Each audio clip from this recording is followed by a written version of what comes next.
Good evening. Welcome to the May 17th meeting of the Zoning Board of Appeals. My name is Matt McNamara. I'd like to introduce the board to you. To my right is Dennis Murphy, who's the vice chairman of the board. To his right, Ken Foreman, who is a voting member of the board. To his right is Patty Johnson, who is an associate member of the board. To my left is Patricia Favuli, who is the clerk of the board. To her left is Scott Zielinski, a voting member of the board, and to his left is David Haddad, an associate member of the board. To the far table is Sri Budra, our zoning administrator, and Melanie Matthews, our recording secretary. This evening we have 3 continued hearings and we have 2 new hearings, and after the hearings we do have a brief agenda.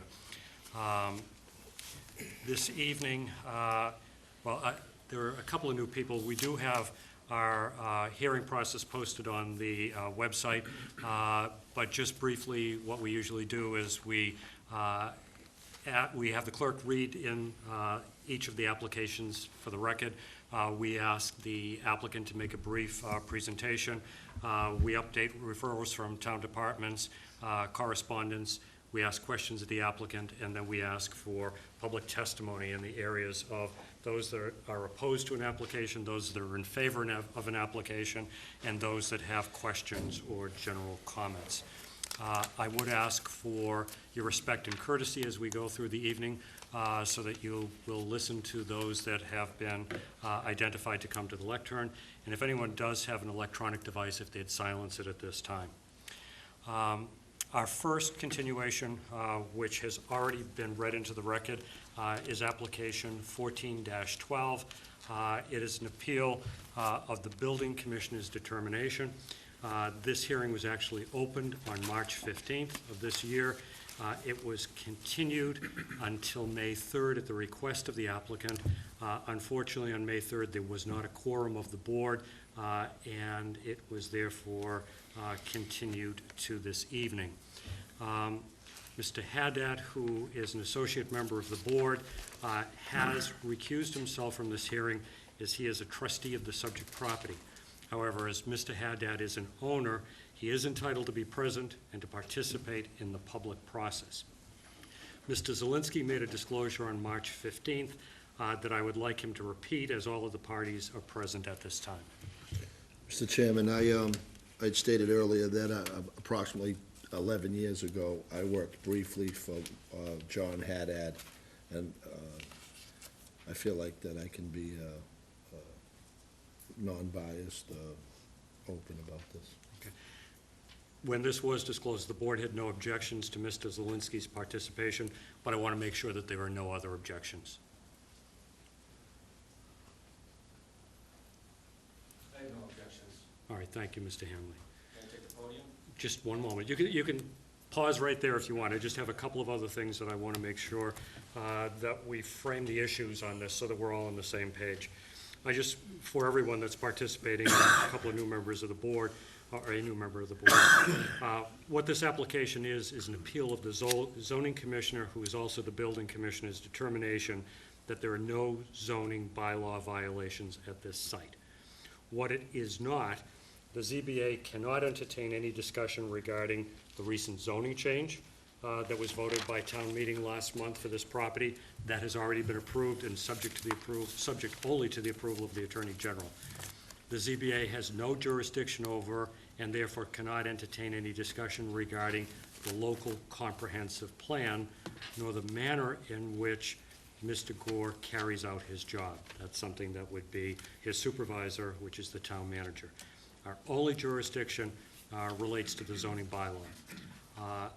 And one final comment for everyone is, if this application were to be approved and therefore overturn the decision of the zoning and building commissioner, the ZBA would need to determine that the zoning bylaw has been violated through credible evidence.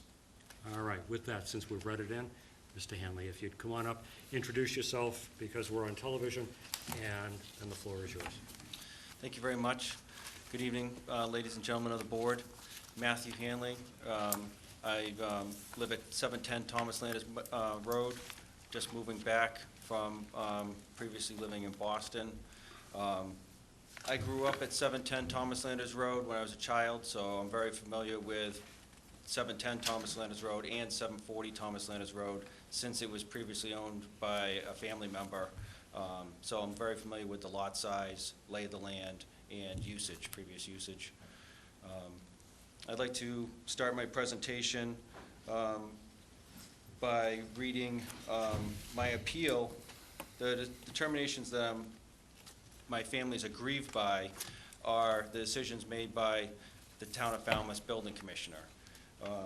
We find that his determinations were sloppy and half-heartedly put together. I don't think there was a full investigation, and there should have been a better investigation and more timely manner.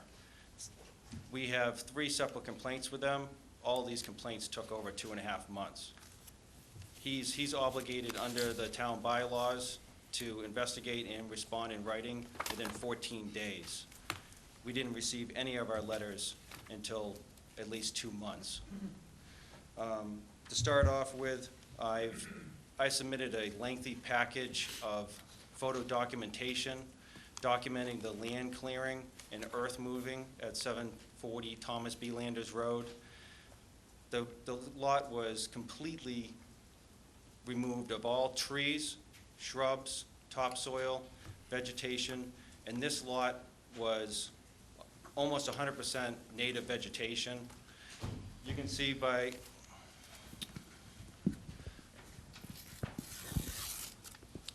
here by town maps made by the GSI coordinator, Bob Shea. This shows the wildlife corridor. This lot has 3 significant wildlife areas. There's the Wildlife Overlay District, which this shows here.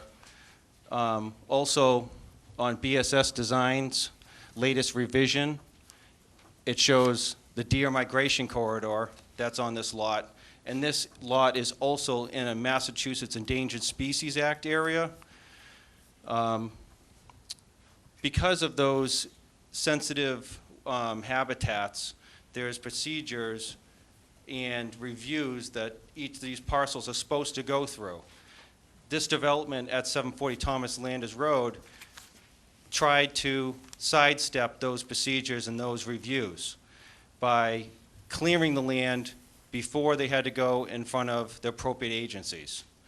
Any reviews that were done by National Heritage or the Cape Cod Commission were done after we had filed complaints with those agencies, not before. You can see here by the topographical map 2005, all this lot is vegetated. Now, this lot is completely cleared, nothing. There's nothing but dirt there. And here you can see, just for example, there was a 2-foot elevation change from the driveway to the area around the driveway. In this photo here, you can see that the topographical change, that 2-foot bump out, has been shaved off. These calculations by BSS Design are totally inappropriate, and if you notice, these drawings are not stamped or signed by the engineer, which is a requirement. I worked in the building trades for years, and when you look at a drawing to see if that's the latest revision, you look at the revisions, and then you look for the engineer's stamp and signature. This drawing here that I'm providing you with is stamped and signed by BSS Design. It certifies this lot is 2¼ acres. It also shows the deer migration corridor. There should be no clearing or vegetation removed from this area. And anything in the Wildlife Overlay District has to be approved by the Department of Natural Resources, as well as a revegetation plan. In the packet that I submitted to the ZBA, you will see some documents in there from Todd Hampton when they went through the review with the planning board back in 1994. In 1994, the planning board was very concerned about the amount of vegetation that was being removed from this lot and the method of revegetating any disturbed areas from the construction. In 2011, it was not a concern of the planning board. Why? I cannot speak for them. But that should have been brought up right away, and the building commissioner should have been very aware of this.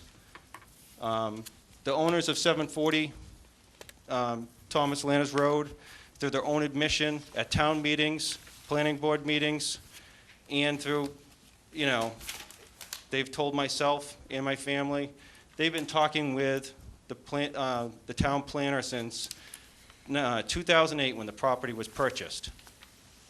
In 2008, the town planner had an obligation to tell them if you want to change your zoning, the proper rules and procedures and the permitting to do site plan development. This is very irresponsible, and it's astonishing that with the people that were involved in this process allowed this. There's an attorney that represents this party. She is also the attorney for the Falmouth ice skating rink.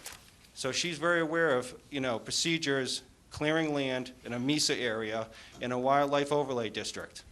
She should have told her clients the proper method for site plan development because she had to go through it with the Falmouth ice skating rink. I'm having a dispute with the landowner about the lot size. He's trying to use the fact that he thinks he has a larger lot, saying that he didn't clear as much land. But under the town bylaws, it says quarter acre of clearing and earth moving. This whole lot has been cleared, 2.225 acres of land, down to the dirt, strip mined. This is very irresponsible. You would not want this in your neighborhood. And we have to look at this, our neighbors have to look at this, and there's been no sediment or stormwater runoff precautions put in. There's large amounts of silt that have been deposited in our section of the deer corridor. This is foraging. This area is where animals come to drink. So now there's 4 inches of muck in their drinking water. And there's been, not only that, but boulders rolled down the hill onto our property. You can see from these pictures here, and I'm quite sure the board members have reviewed the packet and looked through the documentation that I've provided. If you haven't done a site visit, I highly recommend you walk the lot line to see the amount of earth that's been moved. There's one section right here by the single-family residence where there's a 12 to 14-foot grade change. So when you're standing on leaves on my side of the lot line, on the other side there's a 12 to 14-foot berm of dirt that's just been pushed there. I did some basic calculations, and a 50 by 50 area by 12 feet in cubic yards equals 1,111 cubic yards of material. By the drawing that was presented by BSS Design after our complaint about the earth moving, they said only 144 cubic yards of material was moved. Well, I'm not an engineer, but it doesn't sound right to me. Also, in this area here, they said there was 100 cubic yards. From my calculations, using the town topographical map, I came up with 347 cubic yards of material that was moved from this side of the house to over here. In addition to the countless truckloads of stumps and topsoil and vegetation that were removed from the lot, and they weren't brought back. But there's also been other material, stones and rocks brought to the lot that were from another lot. So this whole lot's been changed completely. And this is in a sensitive area that has foxes, grouse, pheasant, white-tailed deer. and it's been identified in the town bylaws, the proper procedures. In fact, at earth moving, they would have to come in front of the Zoning Board of Appeals, for the applicant would have to come in front of you to get a permit to move this amount of dirt. I have here the log from the building enforcer, his log about our complaints. Our first complaint was logged in September 23rd. The reply to our first complaint was December 7th. Our second complaint was logged in 10/18. The reply to our second complaint was in January of the following year. This is not a professional way to respond to complaints of concerned citizens and residents of this town. And the reason I'm bringing this up is because there should be a level playing field for all residents of this town, and the rules and regulations should apply to everyone evenly. And if there's going to be an investigation, the investigation should be, especially in these times, there's not a ton of building permits out there right now. The building's slow. To take 2.5 months, that's just disrespectful. Matthew, your 15 minutes is up. Okay. Do you need more time? I'll ask the board. Yes, if I could have a little bit more time, I'd like to go over some of the regulations that were broken. All right, how much more time do you need? I'll go over it quickly, maybe 5-10 minutes. All right, how does the board feel about an additional 5 minutes? I'm fine. Okay, motion, Motion to. Second. extend for another 5 minutes. The primary presentation seconded by Mr. Zelinski. All those in favor say aye. Aye. Opposed, unanimous vote. Thank you very much. My first bylaw that was broken, that I feel that wasn't investigated properly, is 240.92. That's the applicability of a wildlife corridor. In this, it states the wildlife overlay district, and it shows the map. And then it also talks about disturbance of material and clearing. My next complaint was in 240-94, deer migration area. As I can say, clearly shown in a map made by BSS Design, which is the engineer for 740 Thomas Landers Road. It shows the deer migration corridor. And this latest revision that I'll submit to the board here also shows the appropriate lot size, and if you look at the revision, you'll see that's the latest and greatest.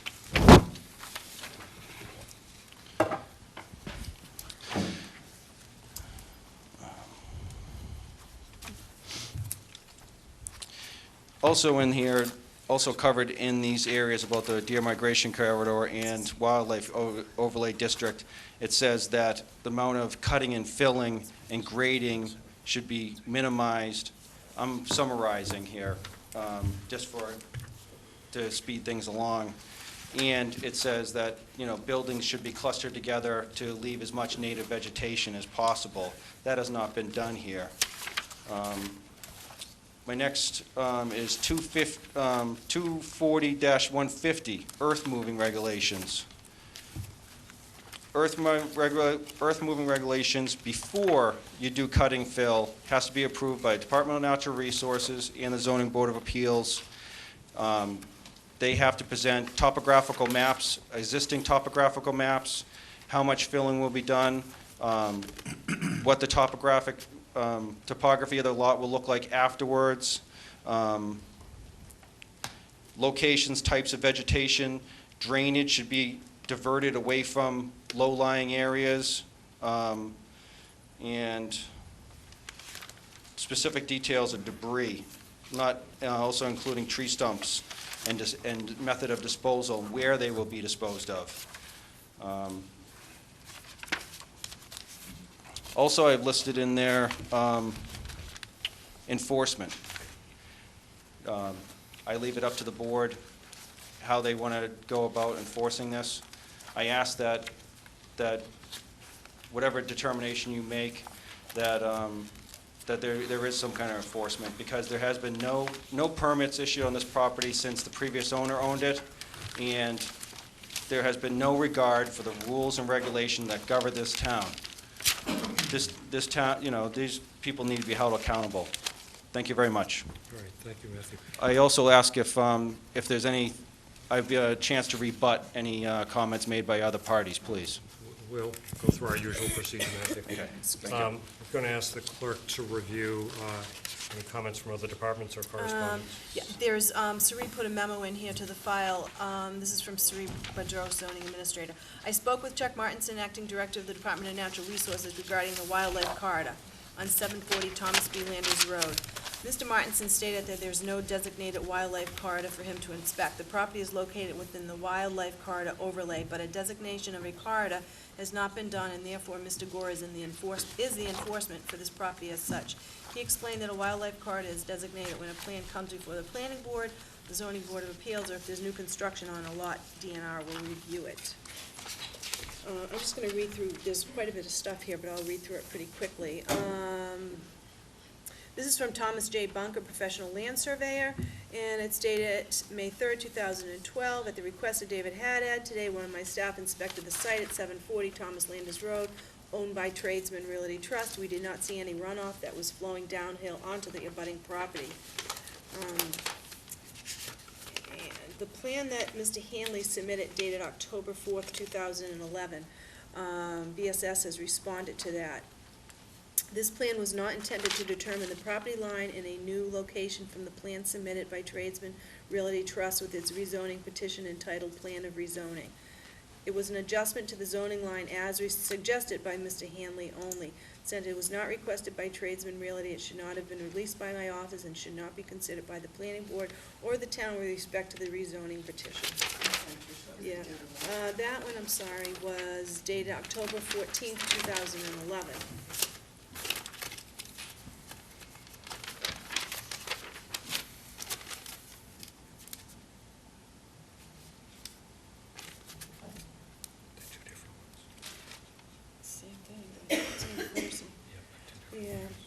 This is from Claudette Bourne, dated April 2000.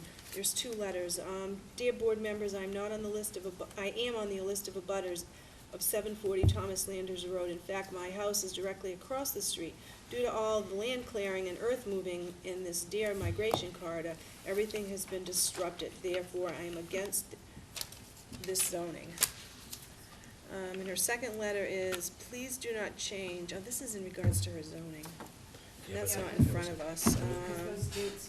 That one's April, and the date is 2012? It was stamped in May 30th, 2012. 2012. April, unfortunately, it's torn, so we don't have right. the actual I'm just date. guessing it says April, and it was stamped in the 12th, It said so. 2000, but I think it's Yeah, 2000. I think so too, yeah. My neighbor across the road has already disrupted and ruined the looks of our lovely environment, and he has removed all of the trees, chased away our deer and wildlife. My neighbors in West Falmouth have dropped by and asked me if we now have a new dump on the road. I simply replied, call the town hall.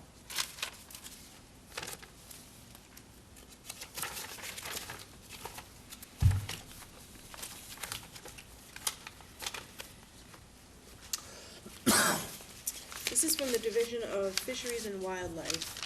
Dear Mr. Haddad, it's dated February 2nd, 2012.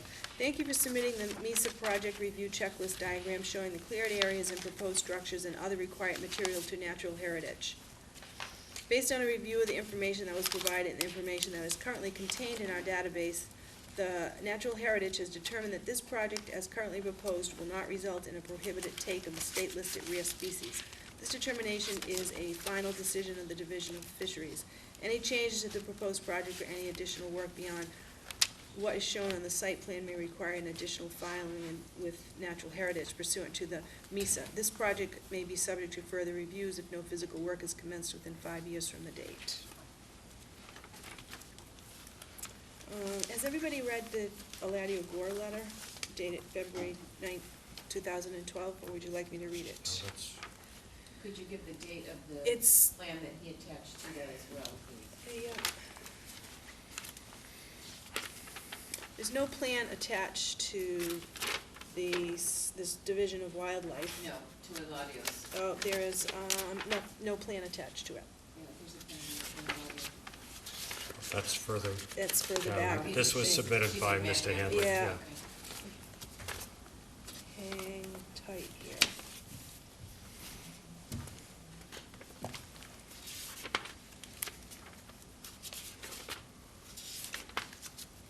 The date of the plan is received March 13th, 2012, and the plan was drawn February 8th, 2012.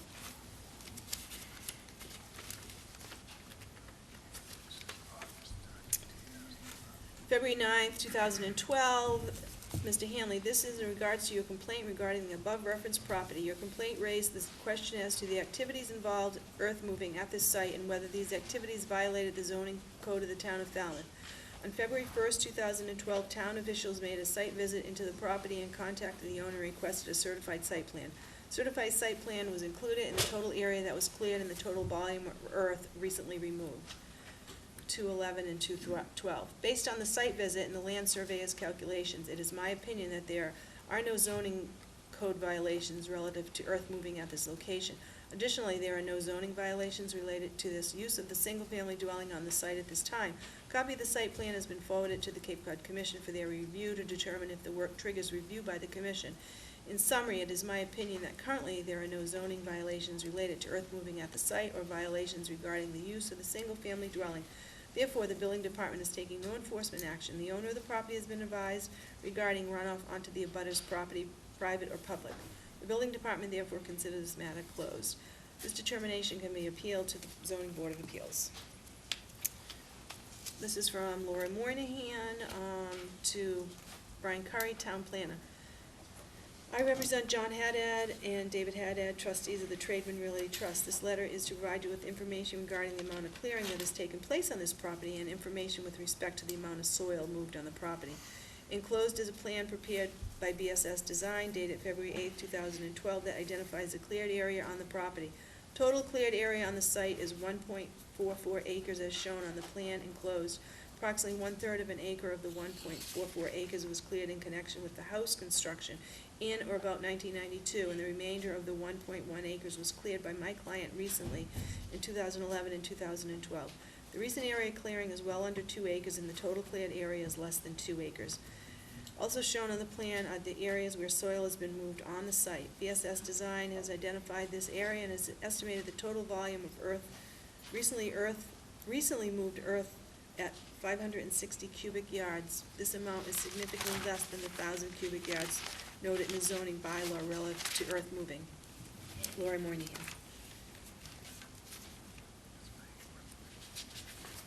I think that's it. Yes, that's it. The rest of the stuff Mr. Hanley submitted. Okay. Mr. Hanley, the board, I'm sure, will ask you a couple of questions, all right? And as you're on your way up, I just want to, based on something you last said, this board has no enforcement powers under the bylaw, so we can't enforce anything. All we can do tonight is either decide to overturn the building commissioner or uphold the building commissioner. And one way or the other, we cannot enforce that. Unfortunately, or fortunately, whatever the case may be, is up to the zoning commissioner, who is the building commissioner. All right, so with that, questions, Dennis? Sure, thank you. Hi, Matt. Thanks for the presentation. Thank you. I'd like to just start by going through the bylaws that you cited, starting with 24092. Yes. Applicability. All uses of land within the wildlife overlay district. This lot does fall within that? Correct. Yes, this is the town map showing that this green checker pattern is the wildlife overlay district. It says it right here. Okay, great. Just wanted to make sure we have that out. Okay, so. And the next one you cited was 94, the deer migration area. Correct. In that, it gives a description of the width of the deer migration corridor, and that's also shown on the map by BSS Design that was submitted, that was stamped and signed by Tom Bunker. Okay, now if I might, I'm just going to ask the clerk a question here. Trish, that letter you read, Which one? the first one you read about the deer migration corridor, The Mesa one? The National Heritage I Day. think it was the National Heritage one. Yeah. It's actually from Wildlife and Fisheries Division. Divisions of Fishery and Wildlife. Can you just reread that, because I wasn't Sure. quite clear. It seemed to Okay. contradict what's contested by. All right, thank you for submitting the MESA project review checklist diagram showing the cleared area and the proposed structures and other required materials to Natural Heritage.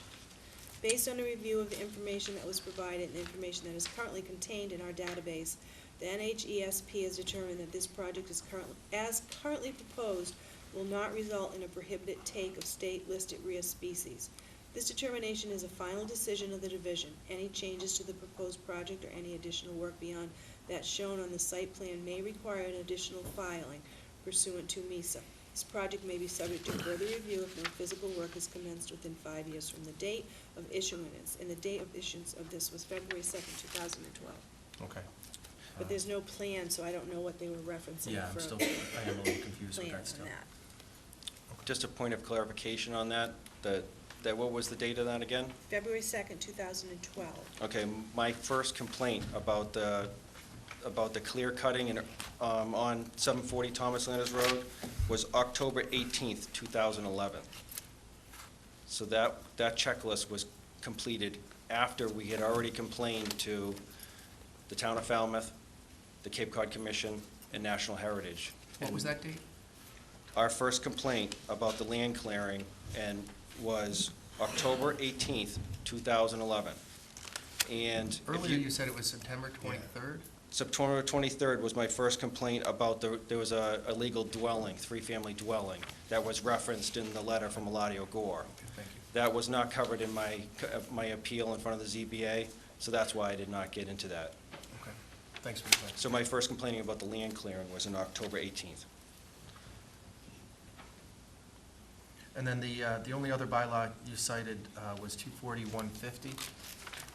Yes, was, Earth moving regulations, and specifically, your issue there was the amount, saying that you say it's over 1,000 cubic yards? actually, I believe the regulation is 2,000 cubic yards or a quarter acre of land. Not in 150. Not in 150. I just want to make sure that Oh, I okay. understand completely two- what your complaint is. So. But I also, it's my complaints about the volume of earth and the precautions that were not put in place when you move earth, especially great amounts of earth. Like I stated here in the drawing, this drawing is not stamped by BSS Design or signed by BSS Design, so he's not certifying that this is correct. He's not certifying that this lot size is correct. And by Commonwealth of Massachusetts regulations, he's under obligation to speak with my surveyor, because our property had been surveyed in early 2011 and recorded in the town of Falmouth and the Registry of Deeds in Barnstable. He's obligated through Massachusetts, Commonwealth of Massachusetts regulations. He can't put another opposing survey that does not meet the neighbors. He has to work it out with our surveyor, which he has not done. So this property has not been surveyed yet officially. There's no recorded drawing that I know of that states the actual size. Okay. All right, thank you so much. That's all I have right now. Okay, thanks, Tricia. Thank you, Mr. Hanley, for your presentation. I'm looking at a plan that was submitted March 13th, 2012. It was drawn February 8th, 2012 by BSS Design, stamped and signed by Tom Bunker of BSS Design. So are you saying that this plan here is wrong? Yes, that plan right there is in direct conflict of Massachusetts regulations. He has to, like I stated, the regulations state that any licensed engineer in the state of Massachusetts cannot submit a drawing that directly conflicts a budding piece of property. He is obligated to work with the previously recorded engineer to come up with a solution, whether it's my surveyor or his surveyor, to find out where the problem is. This has been a long-going issue with the owners of 740 Thomas Landers Road. And my surveyor and my attorney had already met with the title company from 740 Thomas Landers Road. And if my surveyor had his way, he would have had that engineer's license pulled, because they did not survey all the way down to 28A. Our properties originally, before Route 28 was approved, ran to 28A, and that's where the corner boundaries are. Stanley, we're not going to be able to deal with the license of the engineer. Okay. Right. But can you just reference first what regulations you keep mentioning? Regulations regarding I believe what? it, I don't know the exact regulations. I'm not concerned about the site. Regulations for what, though? For licensed engineers. Okay. There's regulations for engineers, what procedures they have to go through Okay. to certify land size. So is it your opinion and your surveyor's opinion that this survey here with the calculation of 1.44 acres is actually not what is owned, that they own less or more of this? No, their exact lot size is 2.25. Okay. So they cleared the 1.44 and they're at 2.7 plus or minus on this plan. This is stamped and signed by Anderson Surveying. Yeah. And it actually calls out the lot Matt, size. you're going to have to use the microphone. Okay, sorry. That's all right. Okay. The drawing that I've just submitted is stamped and signed by Anderson Surveying, and that actually calls out the lot size for 740 Thomas Landers Road at 2.25. That 1.14 was supposed to be the amount What of was area that was cleared. cleared. Okay. Do we have Patty, we pass No, that we down? don't have that at all. I think we do have that, but it doesn't reflect, according to Tom Bunker, the actual lot size. It's. I think it is in the file. Okay. It does say 2.25 plus or minus. What was the date of that map, please? August 3, 2011. That drawing was done because I had to set additional rebar because of the land clearing had commenced, and I didn't want my abutter clearing property that he did not own. So I had additional rebar set so you could clearly see the next rebar from where you were standing. Can I ask a question? for Please do. clarification? You asked them to survey your land and their land? As a professional engineer, you need to survey the abutting piece of property so you get the correct calculations. When he surveyed our property, he actually ended up surveying their property too. And anybody else abutting you, or just you two? Well, Because you're the abutted by- 8-acre parcel behind us is now currently owned by the town of Falmouth. That's going to be Site 7 for the wastewater treatment plant. So it's just yours and his, what you're, that Anderson surveyed? Yes.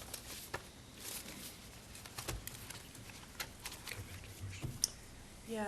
Was that plan recorded at the Registry of Deeds in Barnstable? Your plan from Anderson? The previous plan that gave the lot size for our parcel was Okay. recorded. I'm not 100% sure if that one was recorded.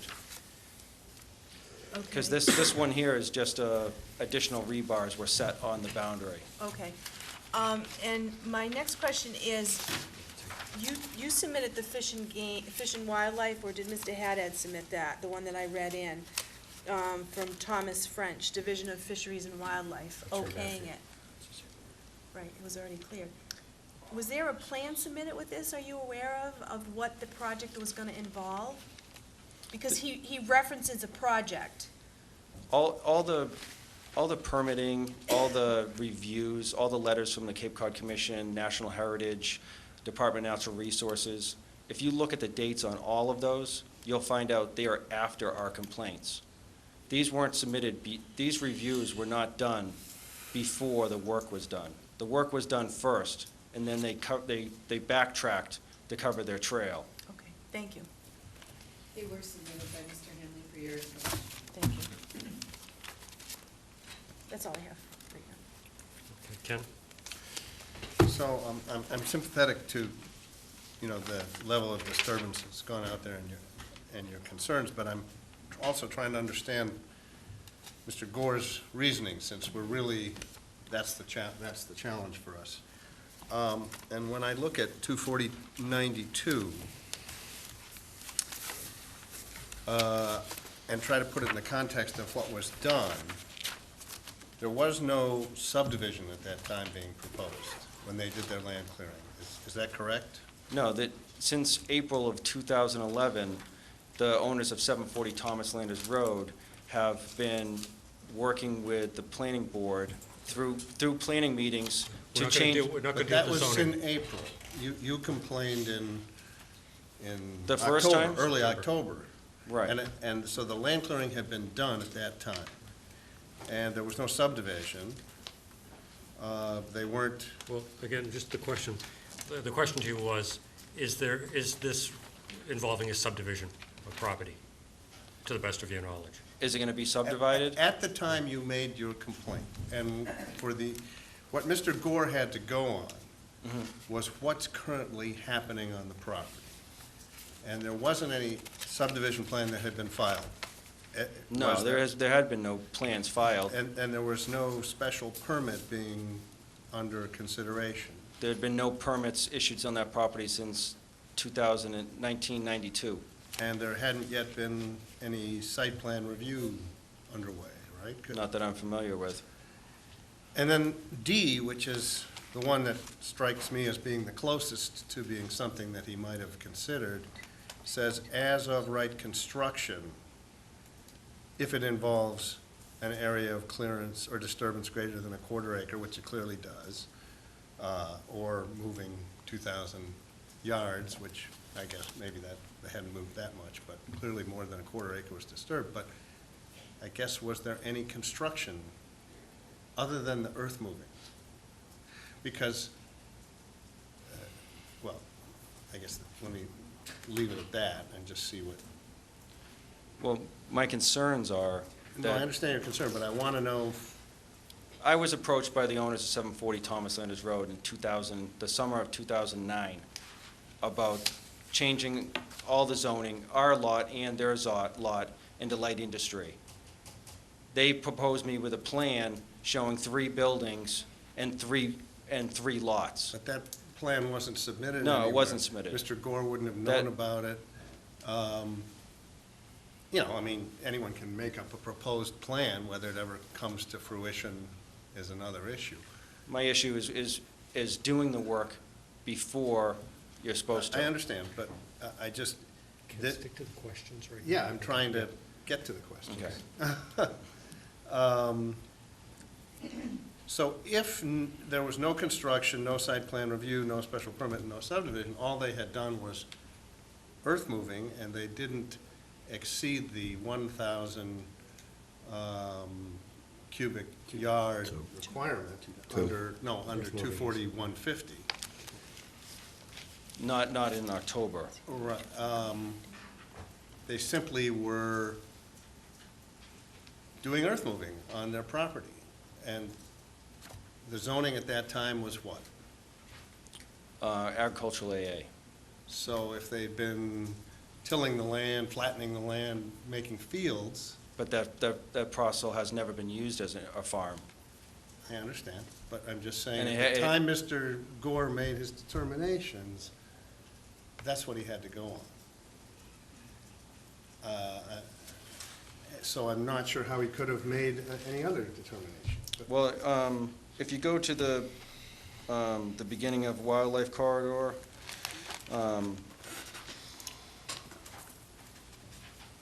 it says, it doesn't give any exemptions. It just says Wildlife Overlay District. 24091 that you're looking at? Yeah, it's in the district.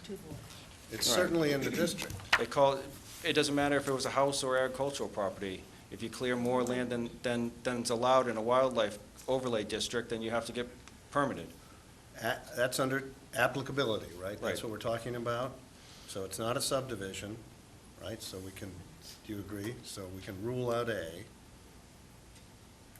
There's no special permit being considered, so we rule out B. There's no site plan, so we rule out C. And there's no as-of-right construction, apart from the earth moving. He didn't have a building permit to build anything. Right. You agree? No, he didn't have a permit. He didn't have a permit to build anything. So that's where we are on applicability. Any other questions? I think that's it. Scott? Did, Anderson, you have a problem with the yardage calculation, right? Correct, yes. Tom Bunker, he provided his estimate for the calculations, correct? Yes, he did, but not in the proper procedure that they're called out by the town bylaws. Did you have anybody do a calculation on that? No, I haven't had a professional engineer do a calculation, no, I haven't. I just did calculations on my own from Do you- the town topographical map. Do you agree then it's going to be very difficult for us to tell either way, what the yardage moved was? No, it won't be very difficult to see that his calculations are totally incorrect. Can you explain that to me, please? If you take the town's topographical map on 740 Thomas B. Landers Road, and you Okay. do an overlay of the plan submitted by BSS Design, you will see that his calculations are totally incorrect. He did Okay. not take the layers of the topography into consideration. And if you calculate the area, just do simple calculations like I've done here. This is a 50 by 50 area, and I did some basic calculations. His drawing says there was 100 cubic yards moved here. My calculation says there's 347 cubic yards done here. How did you get to that calculation there? What was your breakdown in math on that, 50 feet by 50 feet right? by 2-foot layers. The first layer was 185 cubic feet of material, just in this 50-foot square. And this area of 2-foot material extends all the way over down to the corner of this area. Just in that 50-foot area, there's over 100 cubic yards of material that was moved. I guess my final question is, what is your estimate of the material moved? Your estimate? The second square here, the red, All of it. We're talking about. I can have my engineer survey it if you'd like me to. I'm not trying to be argumentative. We have one figure and you're disputing it, so I just want to know what you think your Just this figure- other red square is over 1,000 cubic yards. Just in this red square, 50 by 50. When you can stand on my lot line and have leaves underneath your feet and look at 1,000 cubic yards. I just want to ask you, do you know that 1,000 cubic yards is 50 10-wheeler loads? Is 1,000 cubic yards. It's 50 20-yard loads. My calculations is 50 area, 50 by 50 by 12 We're getting feet into a tall. bit of a debate, and I'm not happy I'm with that. not, I'm just asking what his let's calculation limit it to the for it questions. is. You limit it to the answers, okay? Okay. I'm saying by my calculations, there's a berm 12 feet tall, and I'm standing on leaves, and there's a 12-foot wall of dirt on 740 Thomas Landers Road. That's not 100 cubic yards of material. It doesn't take a mathematician to see that. Mr. Chairman, I just need to know what he thinks was moved. I would, to give some, All right, let me. I don't want to dispute it. I'm going to interrupt you all. Let me ask a couple of quick questions, because I think it's germane to this, what I consider to be a debate. You an engineer, Mr. Handley? No, I'm not. The topo map that was done by the town that you're using, what date was it? 2005. Is there a new topo map with the current conditions? No, there's not. Okay. Does that satisfy you? Absolutely. Thank you. Mrs. Jones? You asked the question about the existing topo map, or existing topo calculation, so we can see the difference from what was there in 2005 and what's there now. What is it? How much, is it 2.25 acres that's got that depth, or is it half an acre? Well, the reason why these town bylaws were created is because of issues like this. Yes. And under the bylaw 240-152, it clearly states that the applicant, which would be 740 Thomas Landers Road, should submit a previous topographical map and then the proposed topographical map to the board pre-moving this amount of earth. So the board can clearly make an educated decision. But since that was not done, that's why this speculation is coming up.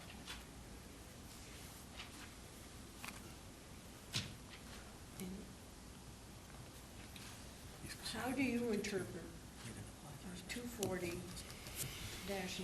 Do you interpret the way Ken walked you through A, B, C, and D, or Oh, do and you he- have another interpretation? You weren't referencing 152, were you?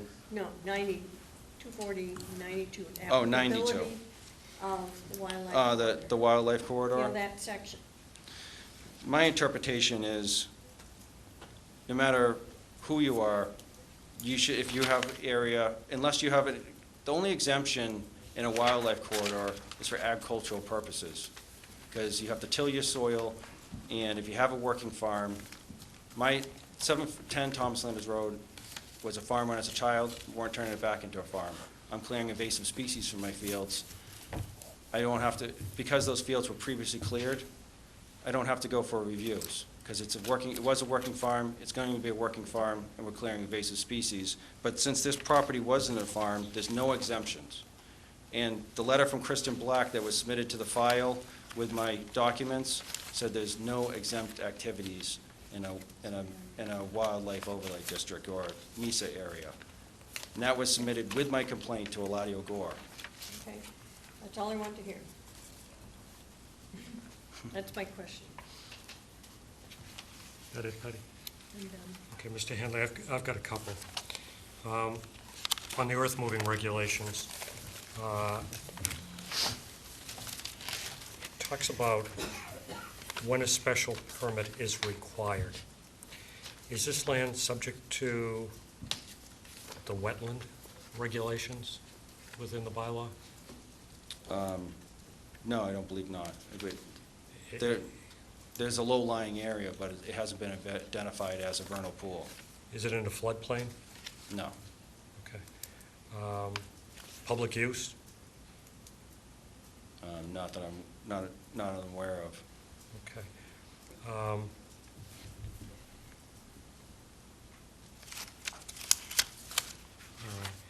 You just mentioned, Mr. Henley, about where a working farm is exempt. And I got the impression that you were distinguishing between what Mr. Foreman was saying about agricultural land and agricultural land used as a working farm. Where in the regulation can I find that? I don't believe it's in the town of Falmouth bylaws. It's in the Massachusetts regulations that cover agriculture. Okay. All right. I think everyone else has asked the questions that I wanted to focus on. Mrs. Favuli has one additional question, and then I'll ask if Sri has any questions or any updates. Mr. Hanley, you submitted the site plan review from the planning board from the prior applicant was 94 when they got a special permit to have a kennel there. Have you spoke to the planning board in regards to their findings that stated any cuts or fills or any of the vegetation and what they were looking for to be done there, if anything had changed? Did you talk- I was putting that in for clarification, that there's also other documents from that file that, from the minutes of those meetings, and they talk in depth about being cautious about cutting and filling, and if there's any disturbed vegetation, that it be revegetated, and to contact the Department of Natural Resources for improved species. In my last question, did you talk to Thomas French yourself from the Division of Fisheries and Wildlife? Thomas French, This letter that you submitted? could I see that, please? Yeah, you submitted it, it's the February 2nd, 2012. That was in your packet. I just was wondering if you had spoke to him and inquired if they actually... I believe that was submitted to me by the building commissioner, Eladio Okay, Gore. so you With haven't- this drawing right here, Okay, that's not stamped. My copy wasn't stamped and signed. that's not what I'm asking. My question is, did you make a phone call to this gentleman to see if he actually came down and did a site visit, or was he just basing his letter of response just by a visual on the plan? I don't believe that any of the agencies that were involved in this had done any site visits. There's been no notations on the files, any of the documentation that I've received, that they've actually made a site plan visit. So you don't know if they're aware of what's going on here, you're only aware of this Correct. letter by They plan, they have no idea what's going on at this piece of property. and you never called them? I was working with National Heritage. Mm-hmm. I was also working with the Cape Cod Commission. And has anybody, any of And those I've agencies? asked multiple times from both of the agencies to make a site plan visit, and they were headed off by the town planner. The town planner says he didn't see any violations, no use to come down. All right, thank you. Is there any questions or update? Do you have anything to validate that Cape Cod and the other people said that the planning board said that there's Just no- my phone no conversations. need of- Nothing in writing? I'd have to check my documentation. I'm just trying to see if we need clarification. Yeah, Thank that's you. what I was That looking it. for, I too. have- Any other questions from the board? Yeah. Dennis?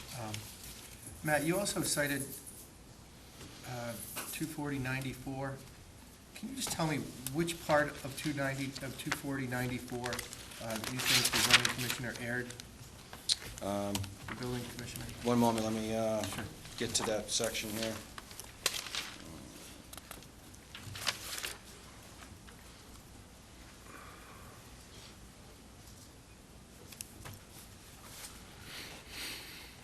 He's got 24094A on the application.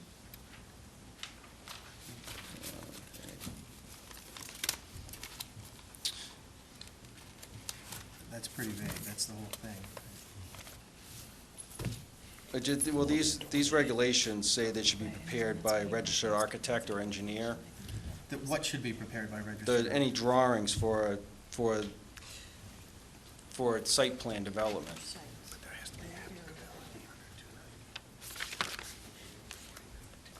Yeah, I'm just trying to see the applicability under 24092. So I'm not sure we can get to 29094, 24094, excuse me, a lot of numbers here. Okay, so there's not a specific number in there that you're actually citing. Okay, I'm good. Okay. All set there?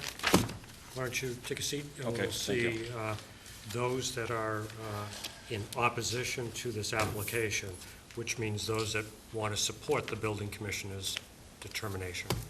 Anyone want to speak on that? Ms. Moynihan? Thank you, Mr. Chair, members of the board. For the record, I'm Laura Moynihan. I'm an attorney from Falmouth, and I represent the property owner. I'll be very brief. The file material that you have includes a plan that's signed and stamped by a registered land surveyor, verifying the items that the building department and the town planner asked of the property owner when these complaints were brought about. Property owner cooperated with those requests at its significant expense and submitted the plan, and the matter was resolved based on those calculations of an expert. There's no evidence here to contradict that plan that's been prepared by a registered surveyor or a professional engineer. Mr. Hanley's had, certainly since September of 2011, when these complaints first came about, to hire somebody at his expense to do that, and he's chosen not to do so. And I think that the record has to reflect that the plan that has been prepared was at the expense of the property owner. As far as the MISA approval goes, that is, of course, not a zoning bylaw issue. That was submitted by the property owner to secure that MISA approval. Whatever that plan, the plan showed the areas of clearing and potential future building construction. But regardless, that approval is not a zoning bylaw issue. We're here to decide if the building commissioner made a correct determination based on the wildlife corridor and the earth-moving regulations.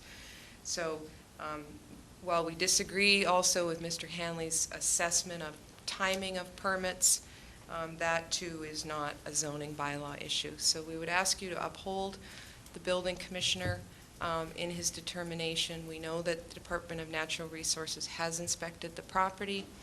We know that the Cape Cod Commission has decided that there's no issue there because the clearing is less than 2 acres, which was in response to Mr. Hanley's complaint to the Cape Cod Commission.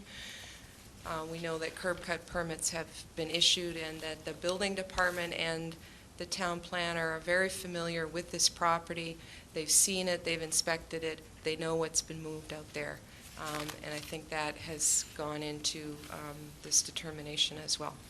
Thank you. Laura, might be some questions from the board members. Dennis? Laura, in the signed and stamped plan that your client authorized, Yes. does that say how much land or how much earth was moved? Yes, you should have a copy of that in your file. It's dated February 8th. It gives the estimates of the earth that was moved, which totals 560 cubic yards, so well under the 1,000 noted in the zoning bylaw. Okay. And also, just for the record, this issue about the lot size and survey disagreements, that, again, is not a zoning bylaw issue. But having said that, if Mr. Hanley's claim was correct, which the property owner disagrees with, the size of this lot would really not impact how much earth was moved or the area of clearing. That would stay the same as shown by the surveyor. Thank you. There's still some more questions, Laura. Ken? So that plan that you just mentioned says that there's 1.44 acres that were cleared? Yes. Was that entire area regraded, or was just a portion of it regraded? I don't know. Is that area regraded? Okay, just a portion of it. Some of it was already done. Approximately what area was regraded? Of the 1.44 acres? Yeah. I'll have to get Mr. Haddad to answer that. A portion of the property Mr. that was Haddad, first regraded, intro- John first- Haddad, thank I'm you. sorry, one of the owners. I'd probably say about a third of the property was regraded on the backside, but the topography was, it might seem more because of the topography, the way it dropped down a little bit, and the back part of the property was graded a little bit, but all around the building was already leveled out and everything, because the dog kennel, the guy who did the dog kennel development already had it all leveled out on both front and sides. And so there were a lot of, I'd probably say maybe about a third of the back Third of the property. 1.44 acres, or a third of the Entire total lot? Total lot of grading, new grading or I'm trying to- grading after the dog kennel? Before the dog kennel. after. New grading New grading, I would say a third. of two, A third of the 2.6 acres of land. 1/3 times 2.6, okay. And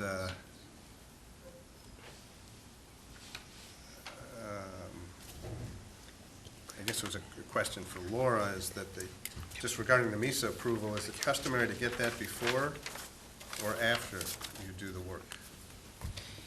Well, it depends on what you're doing.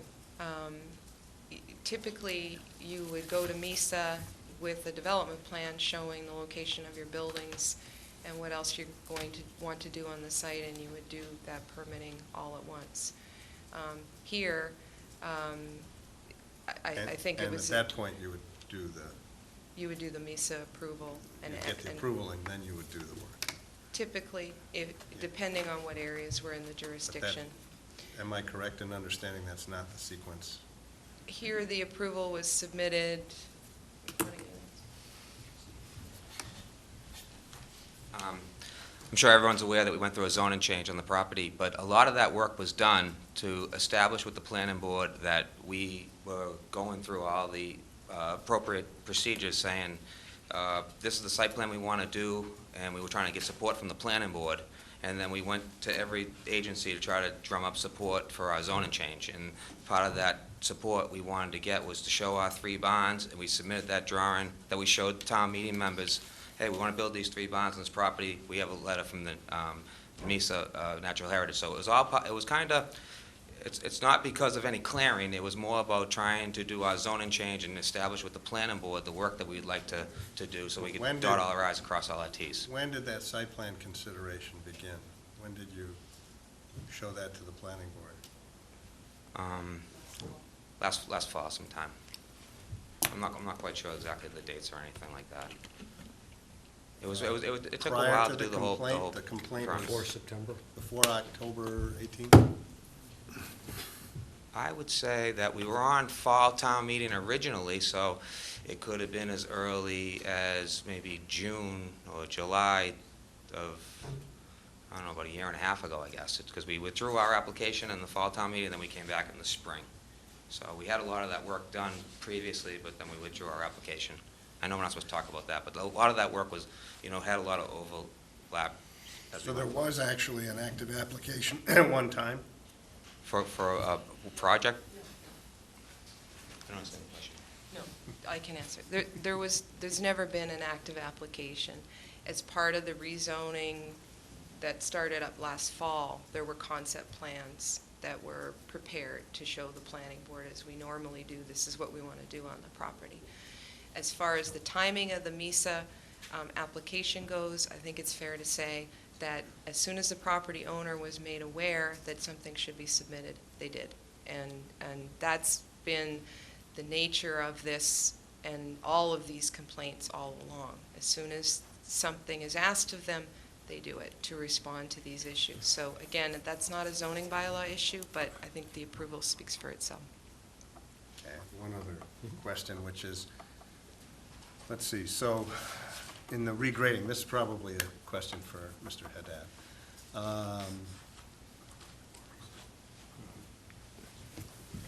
Do you have any kind of estimate as to the average amount of elevation change that might have occurred? Well, Tom Bonka had a survey come out and actually actually shoot the grades when we got the complaints and stuff, and he also had some information in his own file because he represented Todd Hampton. So he took the 2 calculations and he came up with a fairly accurate information that's because they where actually had a survey come out and shoot grades. 560. I would say whatever cubic Tom yards Bonka came. had, plus or minus, it's tough to tell in the excavation business. It's difficult, but he did the best he could. But they took shots all over the entire property, and then they took some of the stuff that they had before, and that's how he came up with his calculations. And he's an engineer, so, we have to rely on our professionals to do their work. I'm not an engineer. It's difficult to figure out, but I'd say Tom Bunker's the best person here in this room that could determine the... He's not in this room, Exactly. is he? Wish he was. Yeah. Yeah. Well, he wrote a letter to the effect, and he sent in his stuff. Right, He's right, here right, before you right. guys all the time. I don't think he'd risk his reputation for one application. I agree. Anything else, Ken? That's it. Questions of Laura? Laura, Laura?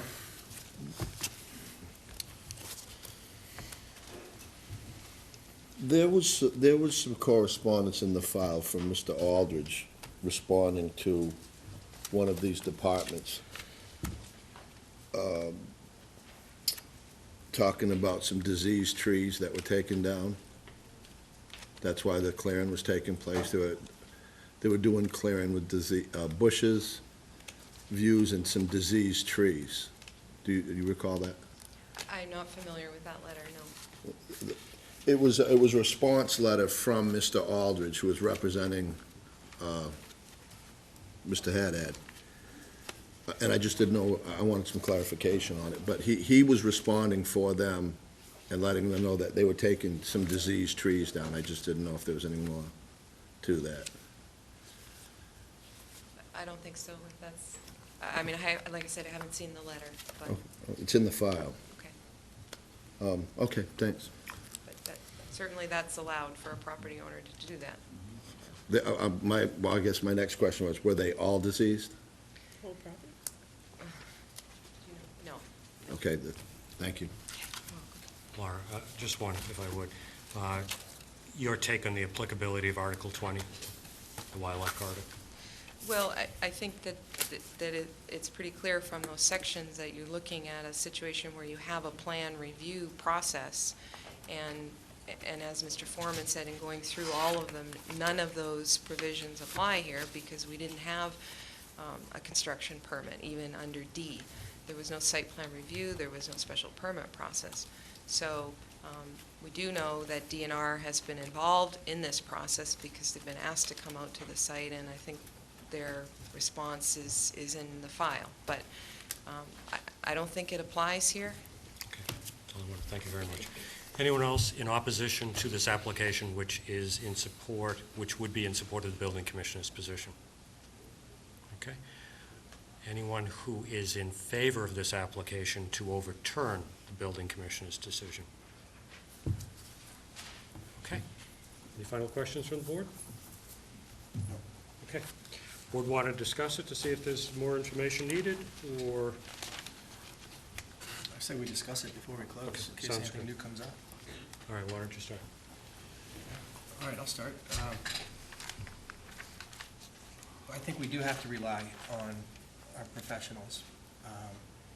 The applicant has not demonstrated to me with significant evidence that more than 1,000 cubic yards of earth was moved, in which case 240-150 doesn't apply.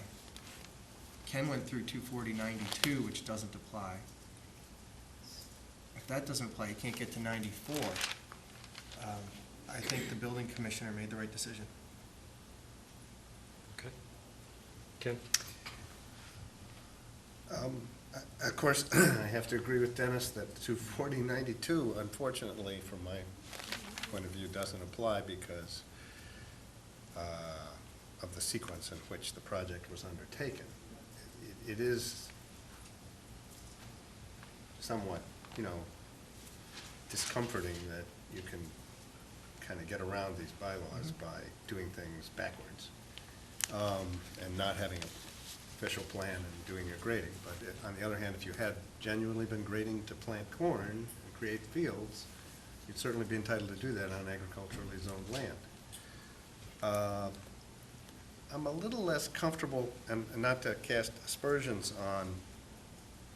on Mr. Bunker, but if we really took a third of that land and regraded it, that's like 4,152 square yards that were regraded. And if you had an average elevation change of 5 inches, you would get to,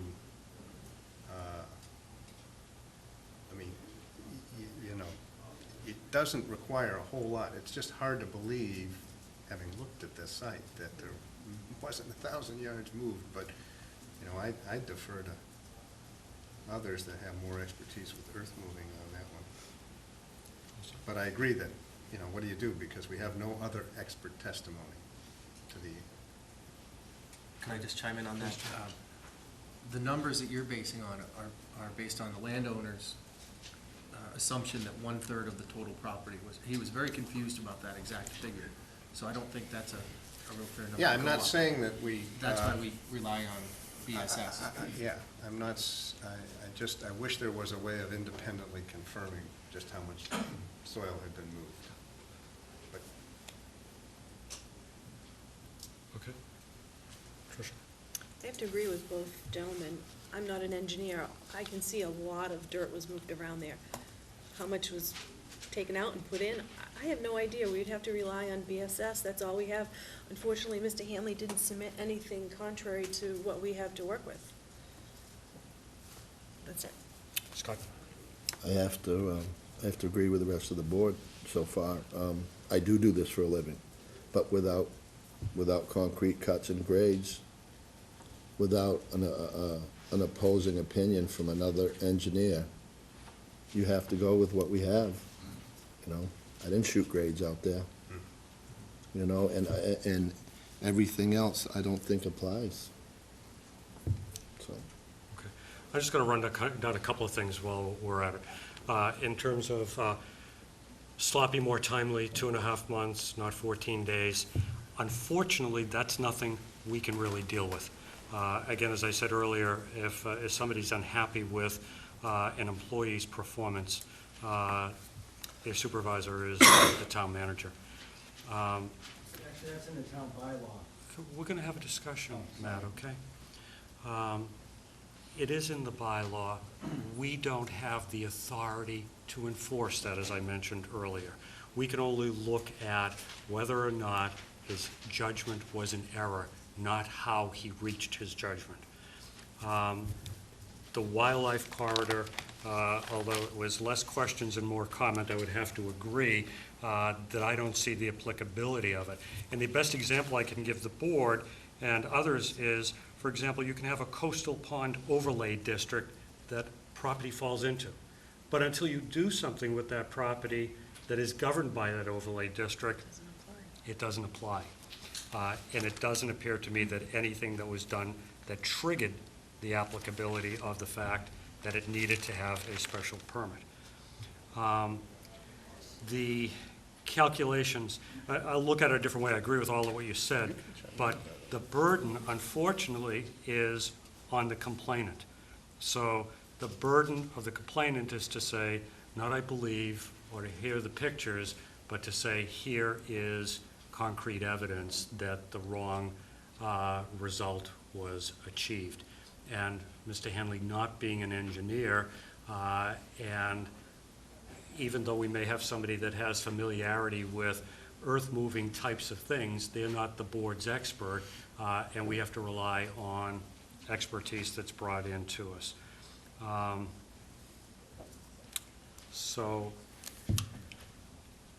The other point that was brought up, and I just want to comment on that too, is the possibility of material that's being brought onto Mr. Handley's property by either rain, runoff, or whatever. And that's something I believe that's more of a civil matter between the parties, not something that is governed by the zoning bylaw. So I would... I have one question, though. Yep. So what we're really looking at is Mr. Gore's decision. Right. Did Mr. Gore have that 560 cubic yard number at the time he made his decision? Can you point to that letter again? February 9th, 2012 is the letter. My recollection, Ken, is there were references not only by Plan is Mr. February Gore, 8th. but also the zoning enforcement agent at the time. In his memorandum to the file that Mr. Gore relied upon, there was specific discussion about the amount of cubic yardage that was taken. And I believe it was based on Mr. Bunker's calculations. Am I correct, sir? Yeah, actually, when Roger documented everything and all that same time. Yeah, it's in here. So he at least Do you want me got to read some it? information. Do you want me to read it? Yeah, sure. This is from Roger McEwanowicz. He was the former Assistant Zoning Enforcement. This letter is written in response to your letter to us dated January 2nd, 2012 regarding vegetative clearing activity at the above referenced property. Your letter included a copy of the email you had received on October 12th, 11, from Kristen Black, Endangered Species Review Biologist, stating that this property is mapped as priority habitat in the most recent Natural Heritage Atlas, and the vegetation clearing activity at the site is subject to an NHESP regulatory review. Please be informed that the Falmouth Building Department has no jurisdiction regarding their review. Consequently, we take no action regarding this matter at the time. I think Ken was looking more for the earth-moving calculation. Eladia's letter that was ultimately appealed. In other words, it seems to me that Eladio, in order to have made a proper decision, must have had some information on the volume of earth movement before issuing the letter. If it had been moved at that point. It had, well, Okay. it had. Dad,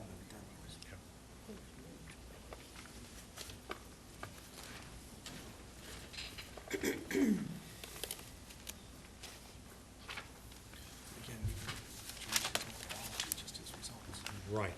Well, but you can't get to the result unless you have information. I've got another multifamily one that has nothing to do with the calculations, it had to do with the rental of property.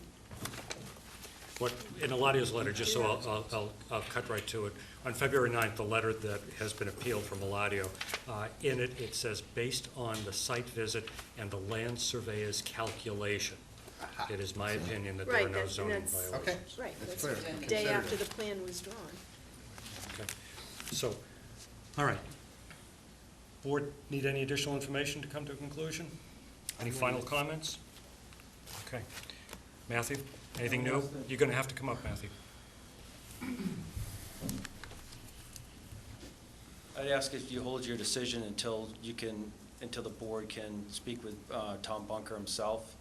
I'd be very interested to know, and I'd like to have his testimony in front of the cameras. And I want to see if he'll state in front of the camera in a public forum that he has actually surveyed this property and that his calculations from the earth moving were done by his group and that they walked around and done calculations with the proper surveying equipment. If he states that all this and that he can document this and prove this, I'll be happy with your decision. Because there's a lot of speculation. I'll certainly there. leave that up to the board. He, as was said, he has given us a stamp plan. Let me just ask you a quick question, Matthew. Do you have any plans to bring in any engineering information or land If you like, I surveying? could, No, it's I not can, what I can we'd have like. I can have my surveyor survey the property, but until I get approval from the owners of 740 Thomas Landers Road, it would be trespassing. Yeah. Okay. The cost of, I mean, I think you should get a reply from Laura Moynihan or somebody, because that's a cost also to them, so. In terms of having Mr. Bunker come in, I didn't sense the board wanted to go there, but I'll leave it up to the board, so. To me, the issue isn't really whether Mr. Bunker is right or wrong. The issue is whether, based on the information Mr. Gore had, he made the right decision, right? Isn't that what we're being asked to consider? That's, I think what it is did he reach the right decision? Not what he based it on. Did he reach the right decision? We're looking over his shoulder to determine whether or not he reached the right decision. If we don't have any information, testimony didn't. that we can base a change in a decision on, we're not going to be able to, no matter how skilled any one of us is, to determine whether or not there's 1,000 square feet, cubic yards, forgive me, that have been moved.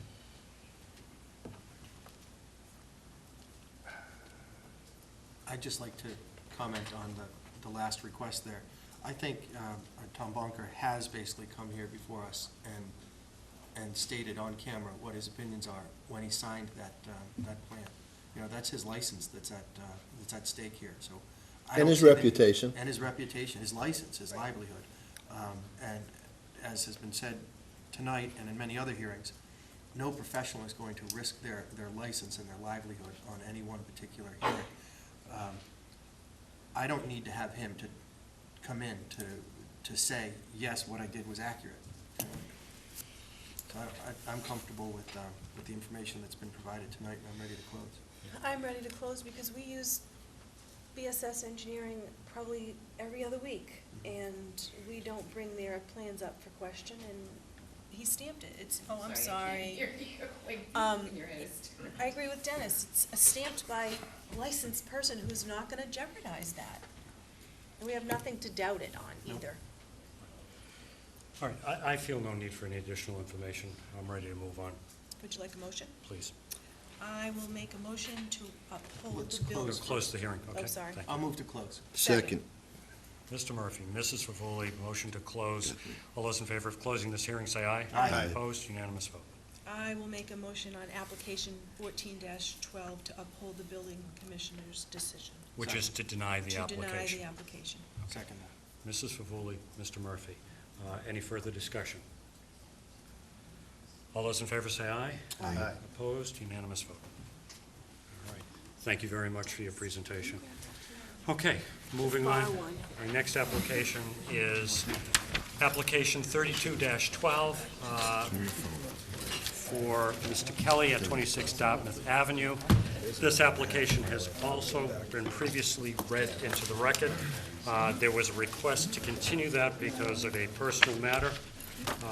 And at this point, folks, okay, at this point, I would invite Mr. Borselli to the lectern.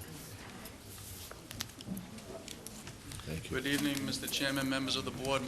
For the record, my name is Michael Borselli from Falmouth Engineering, and I represent the applicant, John Kelly. Mr. Kelly owns the property at 26 Dartmouth Avenue. This is a modification of a previous special permit application that this board has reviewed and approved. And that special permit application was to raise and reconstruct a non-conforming structure and garage at this property. During the review of that original application, there was a focus on the detached garage at the rear and a concern that that structure was being reconstructed not to not conform with your requirement for height in your definition, which is 18 feet or 1.5 stories. So we withdrew our plans to do any modification to the existing garage and only requested a special permit for raise and reconstruction of the house. And you approved that special permit. This special permit is, we're back now with a different plan for the raise and reconstruction of the garage. And we've submitted plans that show that it'll be raised and reconstructed to be only a 1-story structure and not more than 18 feet to the ridge. Therefore, it meets your requirements for an accessory structure. The use of the structure will include an open room, living area that's designed for grandkids, a playroom, if you will, and a bathroom. The attic, if you will, is a very low ceiling attic, unfinished, unheated, and would be only for storage. It would not meet the definitions of a story. So this is a 1-story reconstruction of an accessory structure in the same footprint. The definition of bedroom in accordance with Title V and the Falmouth Board of Health is such that it's considered a bedroom. And it was always, it was anticipated and planned in the septic system design that was incorporated into the plan originally. And that septic system design was reviewed and approved by the Board of Health previous. I'm happy to answer any questions. All right, thank you. We haven't had a chance to review any referrals yet or correspondence, so we're going to do that now. Conservation RDA was issued on 11/11, 11/11, and 10/11 with changes. Engineering application was reviewed only for impacts to public rights of way. Dartmouth Ave is a public right of way. If it is not clear if there are alterations proposed to the right of way, a new apron, etc., any changes within the right of way require a filing with engineering. Natural Resources has no comment. Planning has no comment, and there's no correspondence. Okay. Questions of Mr. Borselli? Scott? Mike, was there not stakes out just below that 11 by 11 by 7.5 foot bump out? Did I not see stakes for a garage when I was out there? The only stakes you may have seen referencing a garage would have been, What were the stakes below that bump out? I don't know. I didn't go to the site and look at the stakes. They may have been for the distribution blocks of the garage, I'm not sure. I mean, or the septic tank. All right. That's, thank you. But if I could just further, it's difficult sometimes to stake these sites when there's an existing house that you're reconstructing about the same, so you can't put stakes where the house already exists. So sometimes the stakes can be confusing. But there's no garage parking on this plan? I mean, there's no place to put the car No, inside? this is actually currently used as a garage and being converted into just open living space where the garage Okay, currently I'm exist. sorry, I could have sworn I saw some out there, but I must be mistaken. There's no garage proposed. Okay, thank you, Mr. Chairman. Okay, Tricia? Thank you, Michael. Did you say this was gonna be a bedroom? It's marked No, as a living area. It's a living area, but it would meet the definition of bedroom, definition, so we have okay. to consider it in the septic Okay. design. Is there gonna be heat here? Yes. Okay, that's all I have, thank you. Dennis? Hi, Michael. Hi. Cooking facilities? No. Just for the record, I know it's in here, can you just tell me the total height? Would you agree if I said it was 15 feet and a couple inches? I would tell you it's 15 feet 4¼ inches. Great, thank you. So you're going to tie into the existing septic, you said? We're gonna rebuild and put in a new septic system. Yes, okay. But it's just going to be for one, the house and- One, system for yes, total property?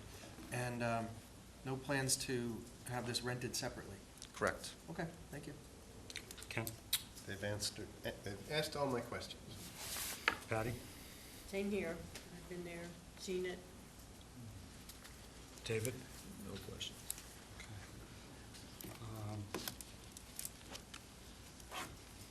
Michael, questions have already been asked about no cooking facilities, et cetera, so no intent to use it as a separate dwelling? Absolutely not. Any intent to use it as a separate rental? Absolutely not. Did you ask the rental? Okay, all right. Any objections to a restrictive covenant to those No. restrictions? Okay. All right, thank you. Sri, any questions? Any comments? All right, is there anyone here that is in opposition to this application on 26 Dartmouth Ave? Anyone here in favor of that application? Any comments? Okay, back to the board. The board have enough information to make a decision? Then I'll- I'm comfortable with closing. Yes, I'm Motion to comfortable. close would be in order. Motion? Ooh, Mr. Murphy and Mr. Foreman. Who made the Mr. motion? I Murphy, made the motion. Mr. Murphy, Mr. Foreman.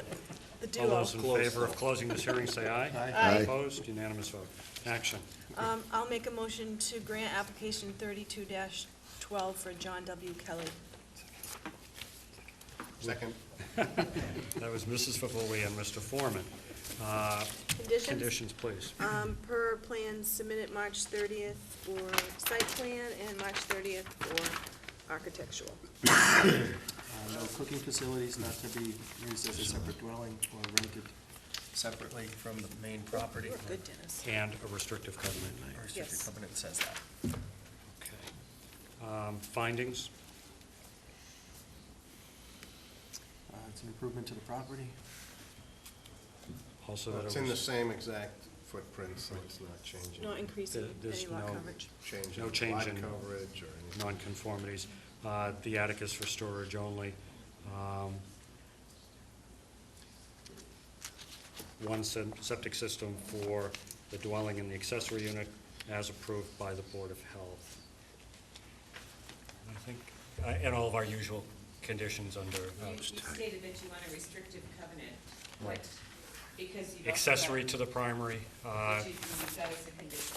Right, all of the conditions, what we've come up with, a typical restrictive covenant would just contain those conditions, Okay, okay? what we're trying to get it in place. A good start. Okay. Okay? All right, any other comments? All those in favor of this application, say aye. Aye. Opposed, unanimous vote. Thank you, Michael. Thank you. Okay. Excuse me, could I get my certified drawing from Kenny Anderson back? Pushed it that Yeah, I'm way. sorry, I think I Submitted handed it it to the back. file. Yeah. Oh, did it get Submitted it stamped to in? the file. No, he didn't. I handed it back into the file. I asked for it because it was submitted to the table. No, because we didn't stamp it in, and. I did stamp it. Oh, did you? I did. Would I be able to receive Get that? Yeah, a, you get a can get a copy of it, copy. okay? Well, that's the original, so you can put a copy in the file. Yeah, we can That's get a fine. copy. Yeah. All right, check with Sheree. We'll just see it tomorrow or. Great, thank you. All right, you're welcome. All right, our next continuation is 67-11 Johnson Homes. Mr. Chairman, I didn't sit on this. If if the clerk for this would like to move into this seat, so we don't have to move files back and forth, I'm just gonna Oh. go out in the hallway and get warm. And hot chocolate. And Patty did recuse herself on this application, so she's going to probably join you for the hot chocolate. And David did not participate, but he's welcome to stay with us. Okay. Okay. Okay.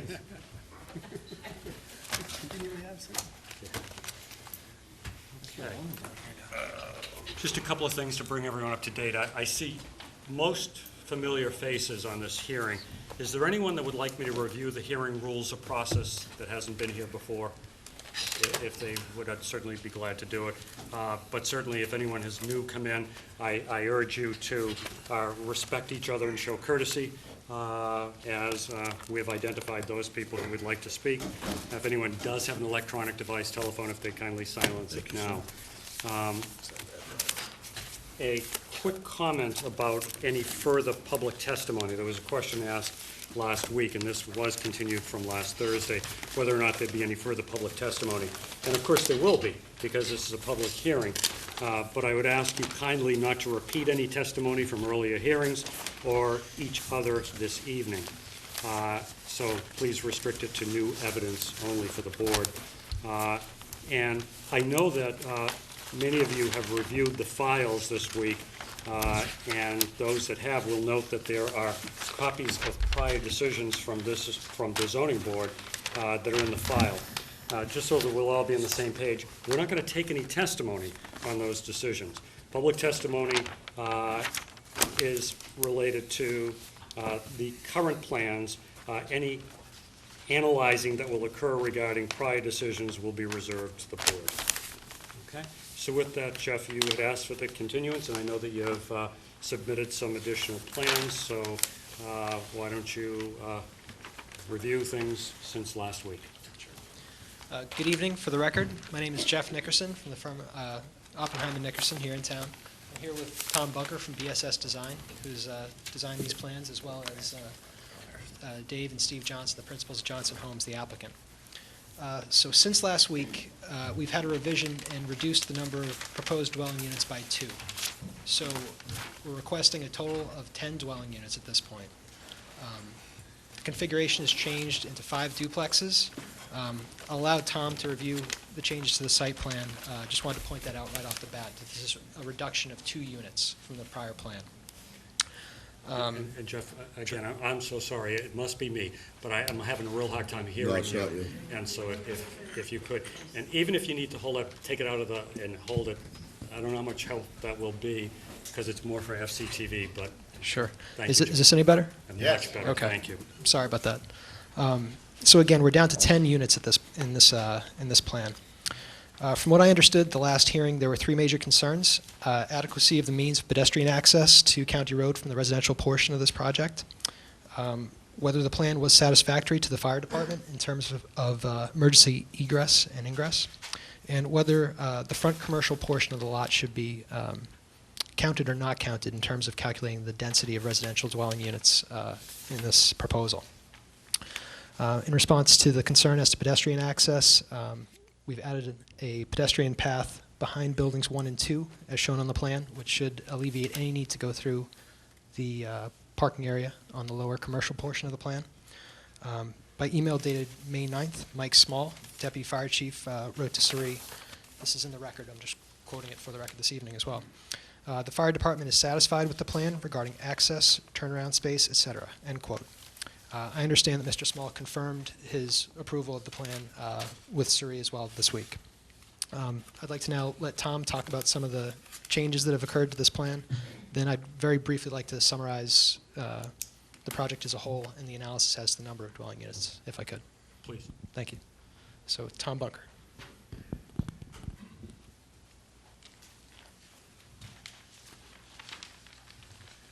Thank you. I'm Tom Bunker, BSS Design. As Jeff mentioned, we did take 2 more units out of the site plan. We originally started with 16, and I think the first plan you saw had 15. And those 15 were arranged in 5 triplexes of some of those triplexes had 3 townhouse styles, and 2 of them had 2 apartments, one on top of the other, and the 3rd unit was a townhouse style. And this one here,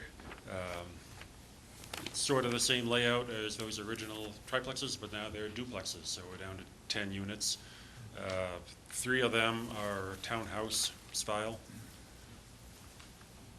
These 3 here, it's 4, 5, buildings 4, 5, and 8, and the 2 on the end are the one above the other, what we would call the flat style building.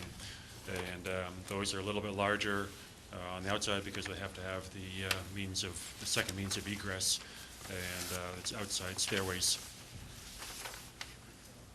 on the back side, and the patio for those units are on the back side. I'll point out one thing on the plan that you have, the stairway right here is not 25 feet from the zoning line as required. Thank you, Tom. Quick plan where just move the stairway Looking for Trish. forward. You would enter the upper apartment in a slightly different. I'm sorry, Tom, I missed that last part. Just a quick change to move the stairway forward. Slide it along the building by 11 feet. It'll enter that, I think that's the living room up there, in a different location to make it conform, as is shown on this plan here.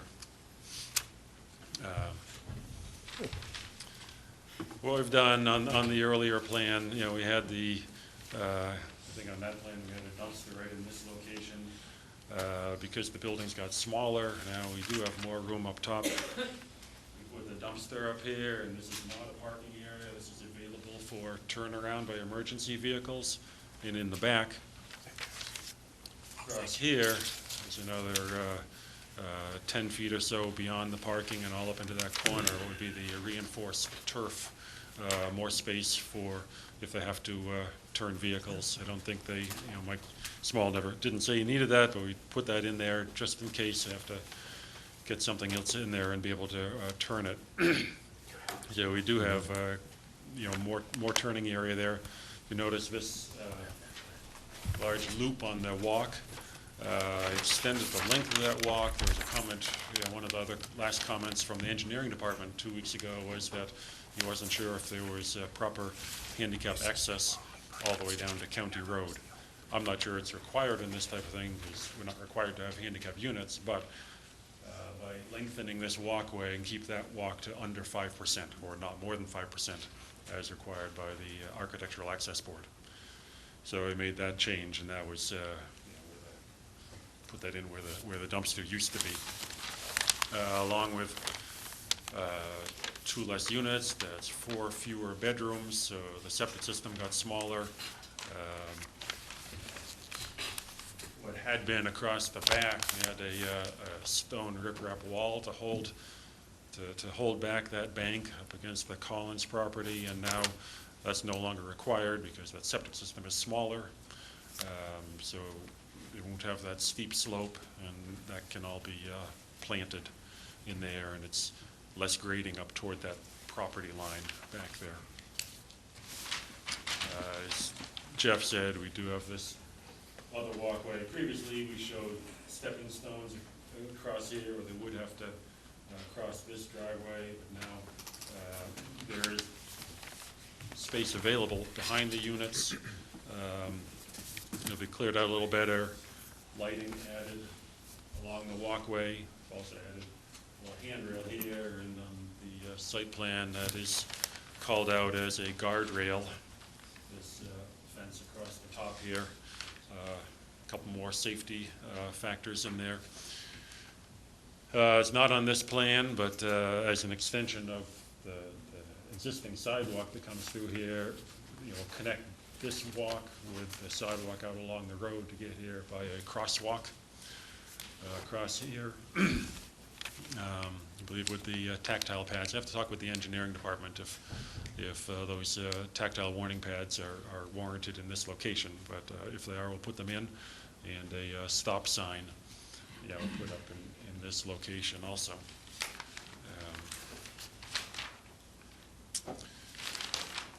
Overall, this site plan is now less than 50% total lot coverage.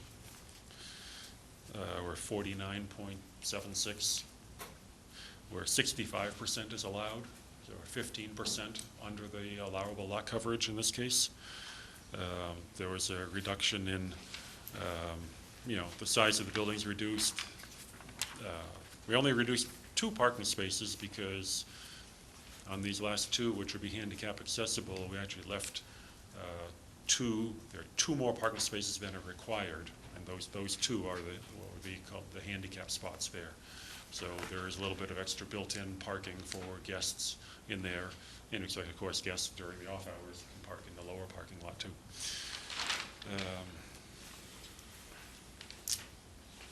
Those are the changes in a nutshell. Thank you. Thank you. Jeff will come back.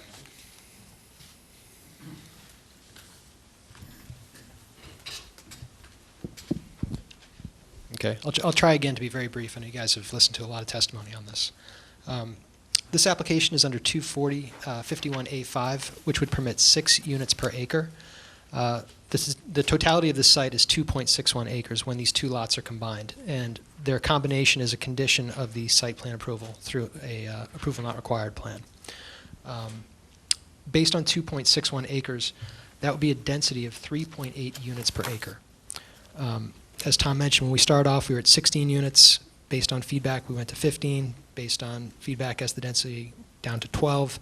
This is showing 10 units on the site, and the applicant has tried as best they can to be responsive to the requests of this board and also to input from planning as to the density on this site.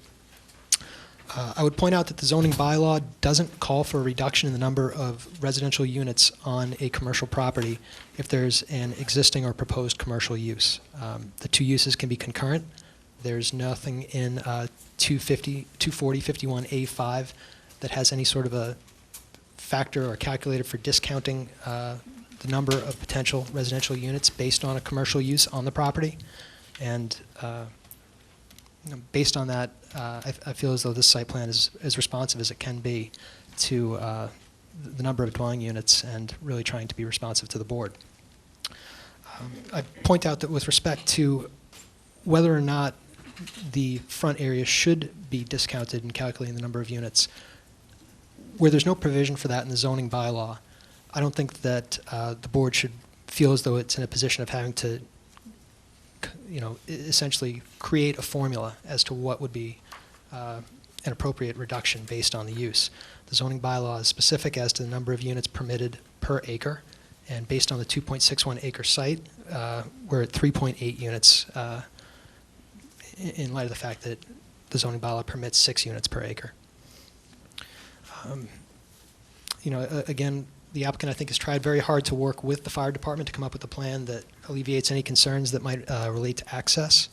There was a study done on Cedar Lake in response to requests from the neighbors and to the board. Site distances were very carefully calculated by Tom on 2 occasions, and the engineering department was satisfied with all of those. We really feel that this plan is appropriate for the area. It meets the criteria in 240-51, which I won't run through again, as the board has heard them many times, as well as 240-16, the site plan special permit criteria. So with that, I'm happy to take any questions and to try to provide any additional information that you might have. Before we do that, Jeff, we're going to just ask the clerk for any updated information in the file. Okay, so there's been, since the May 10th hearing, email from attorney with the revised plans, which you've all seen, the minutes. 1 email in opposition from Phyllis Evenden. Some ZBA decisions for prior 240-51 cases, and that's it. Any updates from any of the departments? Okay, and so Sari can give us that update, all right? Yep. Okay. And so Sari will give an update. And I'm going to ask her to do that right now. Doing my job.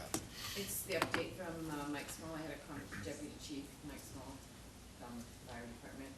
had a conversation with him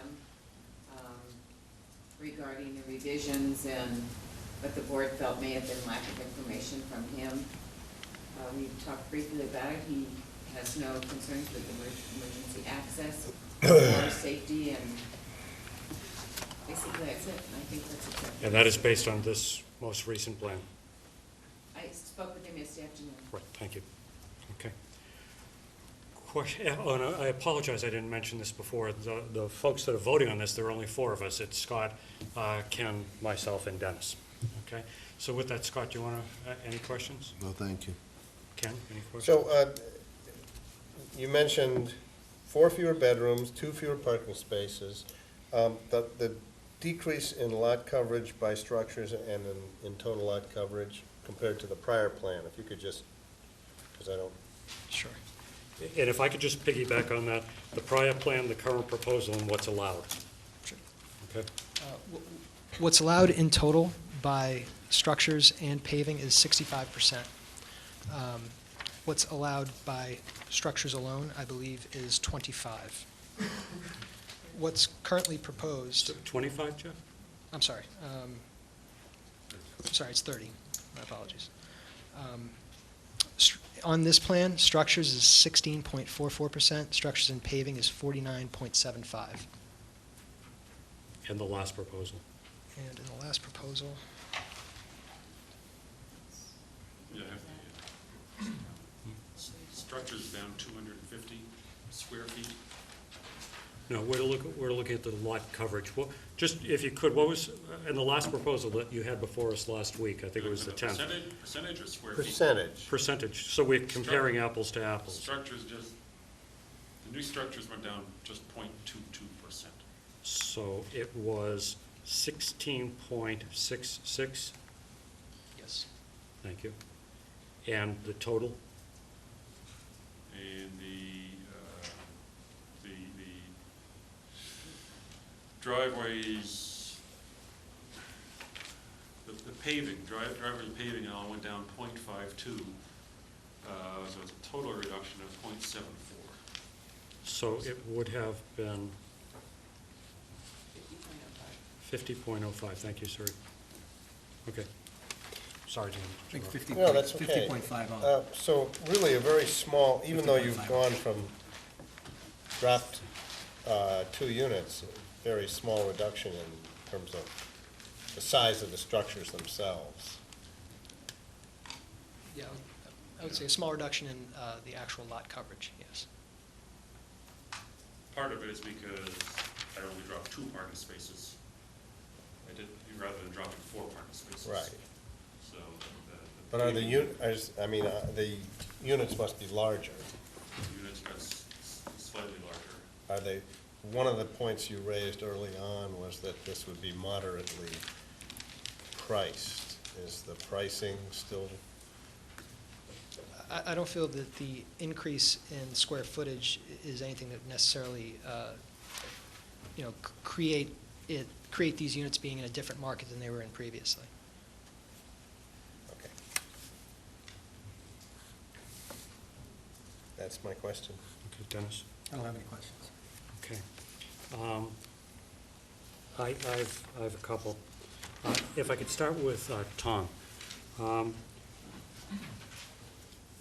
I just couldn't quite catch up with you as quickly as you presented it.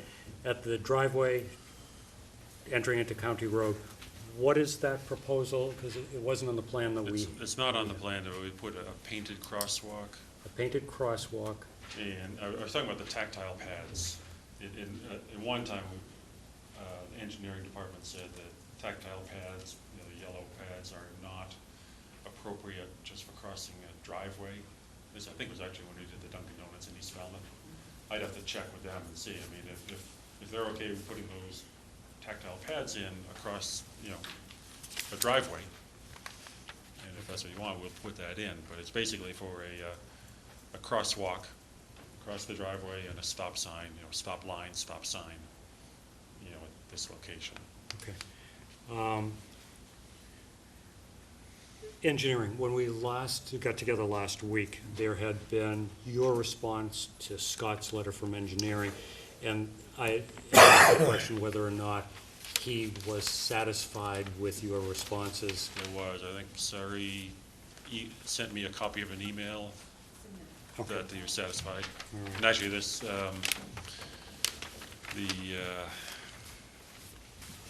that's it, this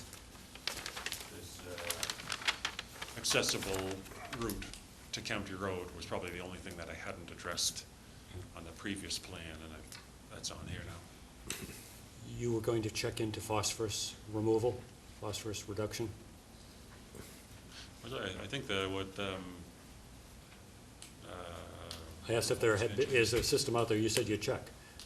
I think the other engineer said that he doesn't think there are any for this size. Just asking if you did. I didn't, no. Okay.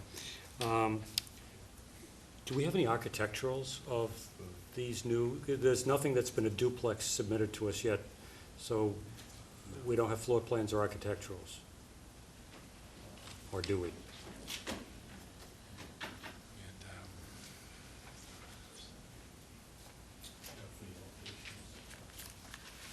Some conceptual elevations that we've done earlier on in the process. And Just grab the microphone if you're gonna. Sure. Okay, thanks.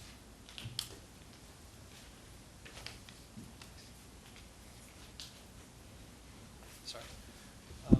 These are just some conceptual elevations that were done earlier on in the process. Obviously, the final design drawings would be much different, but the idea would just be a structure similar in style to the previous, with 2 entrances.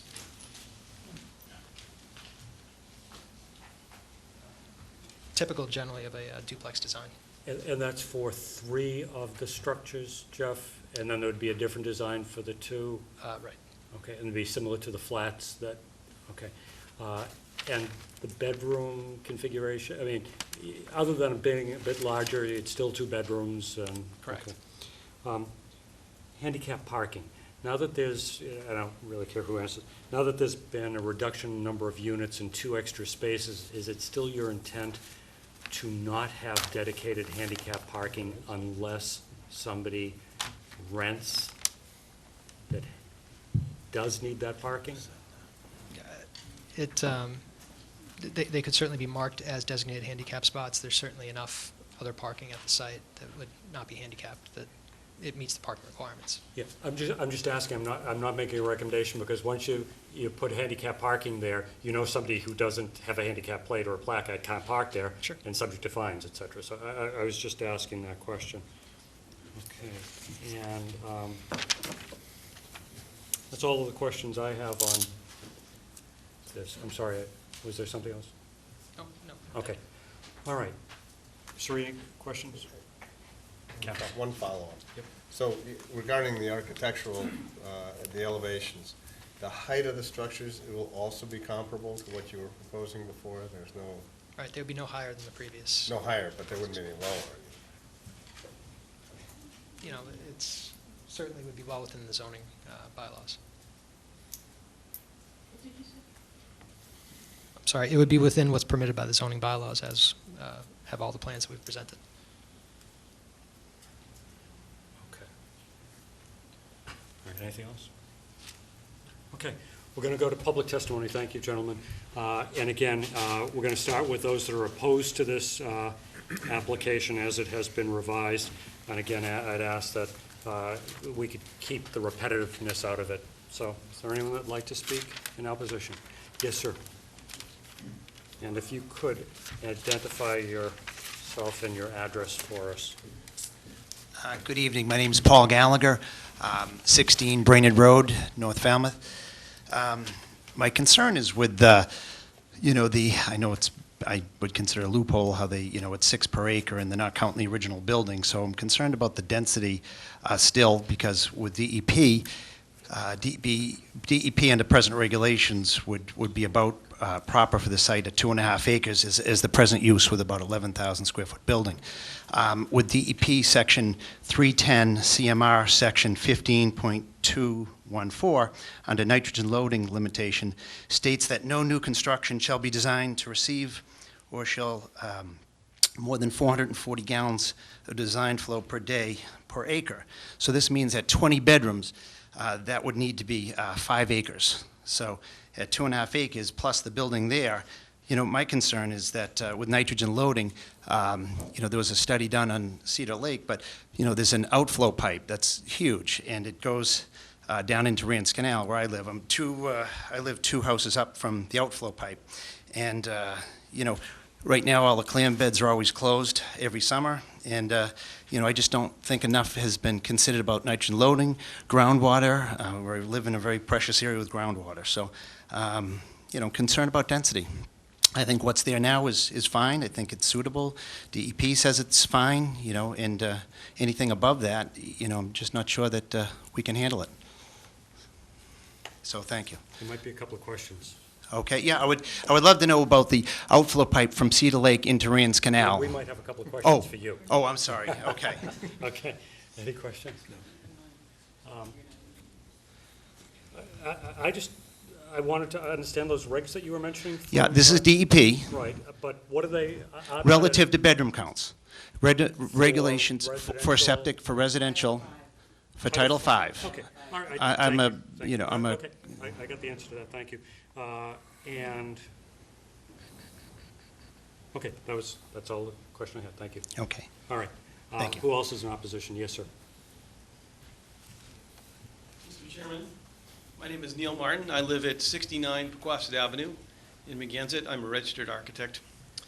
I speak today, I submitted a letter to the board articulating 3 main points that I felt were not, that characterize the opposal to this project. But as I look at it today, and I realize we're surrounded by folks from Magansett who are also opposed to it, if you look at this development from an overall perspective, and actually understand that we have a mix of medical office with residential use in sort of a mixed bag kind of setup, overall, my perspective is it's not a very good combination of uses, and it's not well put together. There may be precedents for mixing retail with residential that exists elsewhere in the town. However, they're done in a new urbanistic way where we have retail on the base of the facility and then residential above. It works together. This case, we don't have that. The residents of North Falmouth, if I can speak for them, are actually very concerned about this, I believe, because we have the Francis Nye House, which is a failed development that we see day in and day out.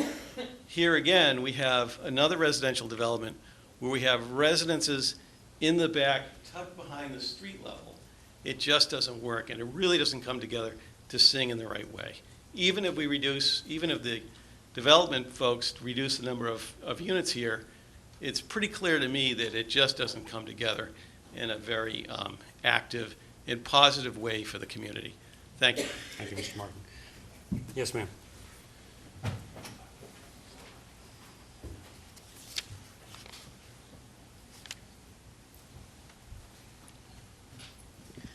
My name's Linda Falstein, and I live at 65 Garnet Ave.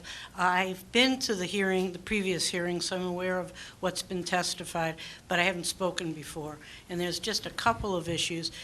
The recent hearings, there's been a lot of testimony about how well this project fits into the neighborhood. Well, we've lived there for 25 years, and we walk around Magansett all the time because we have a large dog. And I've never seen anything in Magansett that looks like the project that you're proposing. So that's the first thing. And then the second thing is to point out to you that even though we don't have our summer people yet in Magansett, every letter that's come from the community has asked you not to give a variance to this project. Everybody has been, the letters in support of it are all from people who work for the the company that's representing this, but the people who live there.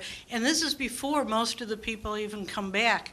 And last week, people went around and talked to the neighbors and got some petitions signed. And I'd like to, give that to you now. Would you like, Susan?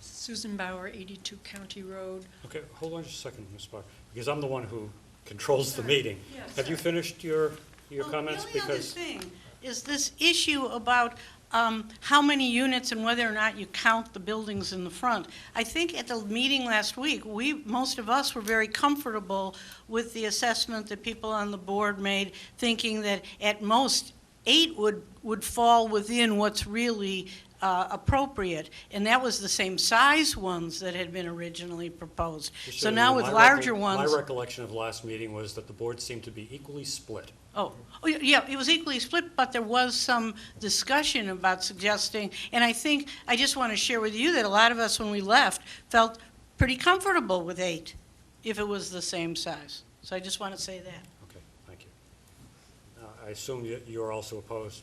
Yes. So if you'd identify yourself for the record then. Susan Bauer of 82 County Road.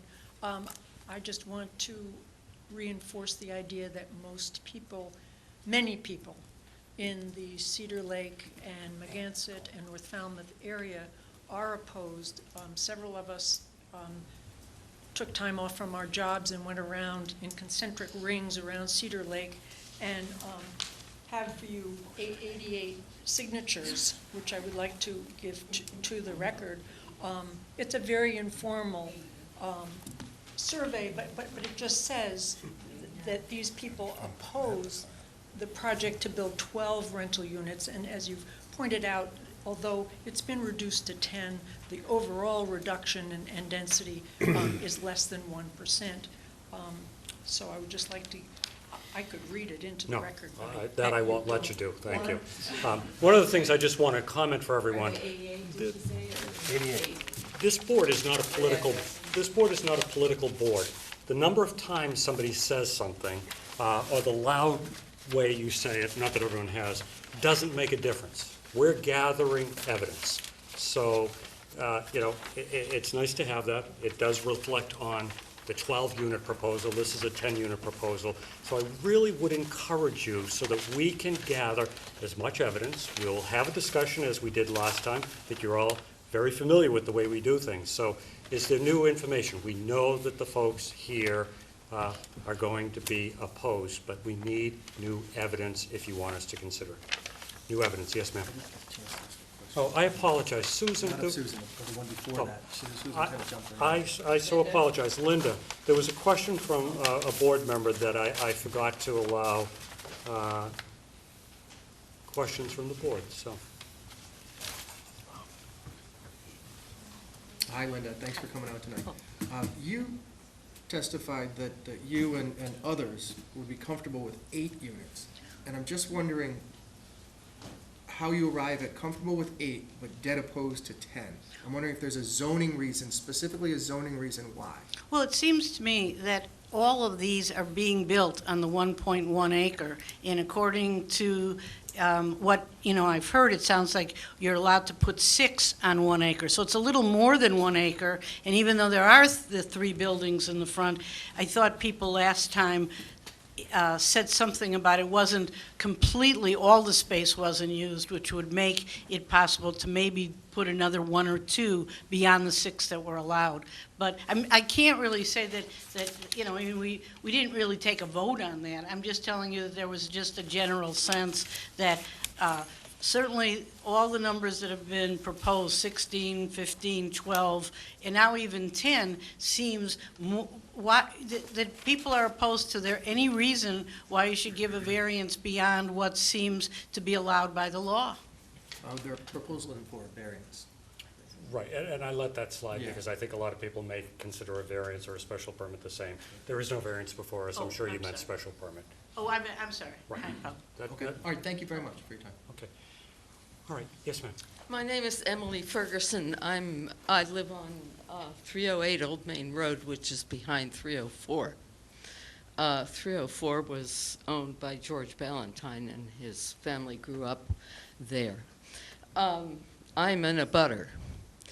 I have a few concerns, aside from the mind-boggling burgeoning of number of human bodies occupying this tiny postage stamp piece of land. I live on a half-acre, and I have a 3-bedroom house. The house in front of me is on another half-acre, and it has 4 or maybe 5 bedrooms at the most. The whole rest of my neighborhood is like that. This plan is unrelated to my neighborhood visually and in terms of population density. As an abutter, I have some considerations which, if you choose to approve inflicting this many human beings upon my neighborhood, I would really like you to take into consideration. Lighting pollution is already, for me, a serious issue with the carriage house, with massive quantities of sodium vapor on all the time. If there's going to be lighting for these buildings, which I would assume you must require in some way with this much density and this big a parking lot, I really don't want to live in a place that's lit up all the time like the city. There's a very urban feeling about putting this much density on this small a lot. The impact on the water is something that other people have spoken to. It's not a direct concern to me, except that the back of my property slopes down to this lot, and there is evidence to me of various wildlife back there that is using water in the spring. I'm not in a position to determine whether perhaps I have a vernal pool or something like that going on in the thicket behind my house. But I am concerned about the disruption of the ecosystem back there. The animals that pass through my yard on their way around the neighborhood will be seriously impacted by this landscaping and density and cars and all this kind of stuff. But my real concern is that it's simply, there's no connection between this kind of density and my neighborhood, and I don't think it's appropriate to put it there. Some other thoughts are that I'm concerned that there's no affordable housing built in there, because it seems to me ridiculous to not add some affordable housing restrictions. I don't know what your rules are, and I haven't got the time to study it, but that's another thought. So those are some of my concerns. Might be some questions. Sorry. Could you repeat your address, please? 308 Old Main Road. Old Main Road, thank you. Ms. Ferguson, I have just one question. You were mentioning your house, the number of bedrooms, your neighbors in the neighborhood. Do you know what zoning district you're in? Are you in residential or are you in a business zone? I assume I'm in a residential district because the nearest business is on the corner of County Road and Old Main Road. Okay. Did you know that this is business zone? Yes, I understand that it is. Okay, that's all. Thank you very much. Dennis? A couple questions. You said your neighbor's house is 4 or 5 bedrooms over a half acre? Yeah. Okay. And you said your biggest concern with this was the massive density, I think was the words you used, of people that will be coming in? Okay. Human bodies. Human bodies, thank you, was the term. Okay, so 5 bedrooms over a half acre would translate to 25 bedrooms on this site. Right. Over 2.61 acres. Just want to point out that these are 2 the bedroom? Correct. There's 10 of them, 2 bedrooms, so there's a total of 20 units. So I'm just trying to So see if you that's- understand that the density on this is That's actually less possibly than what your neighbor's 40 house had. people. Excuse me. Correct. It would be no more than 40, because the town has a bylaw that restricts occupancy to 2 people per bedroom in a rental property. It doesn't have that restriction on home ownership. So in other words, you can get a half acre with 10 people in it, in a 3-bedroom house, 4-bedroom house, or a 5-bedroom house. Don't debate, just ask a question. So my question is, the density, do you still feel the density is that dense compared to a 5-bedroom house on a half acre? Just a yes or no. Yeah. Okay, thank you. Okay. Thank you, Mrs. Ferguson. All right, any other opposition? Okay. Anyone in favor of this new proposal? Laura?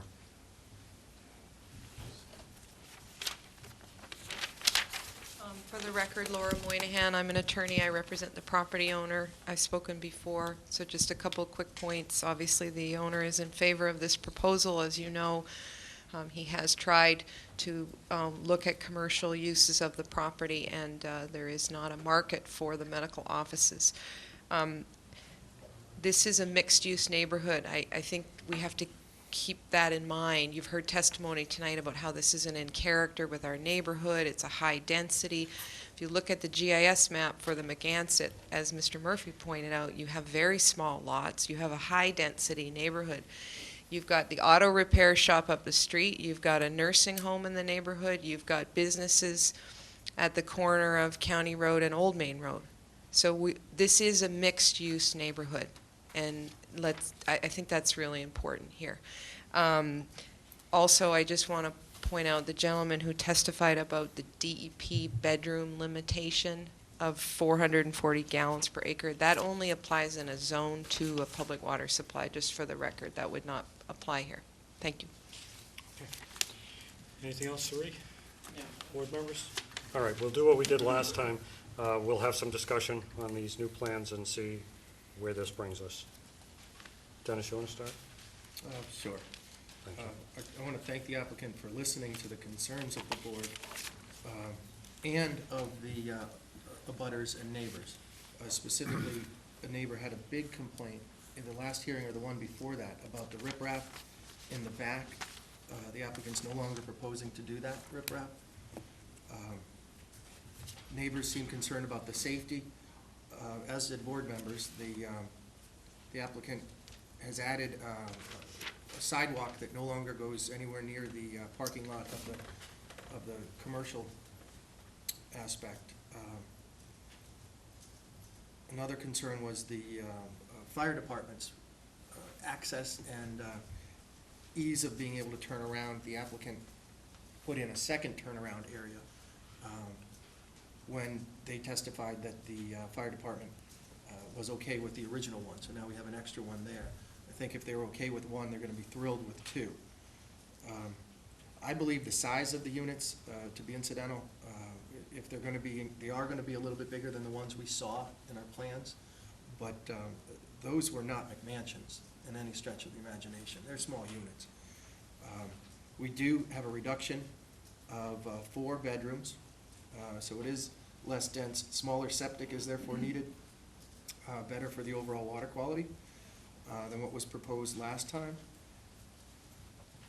This is not, in my opinion, a dense project. We have 16.44% a lot coverage by structures proposed on this site. I don't think that that's demanding. That's that's pavement and structures, excuse me, where 30% is allowed.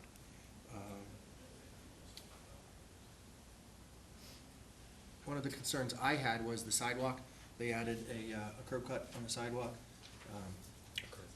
A curb, excuse me, on the sidewalk on the north side. According to our bylaws, density-wise, they could have 15 units. They meet the criteria for that potentially, enough so that they could bring 15 to us for us to vote up or down. They're only proposing 10. I don't think that this is overwhelming.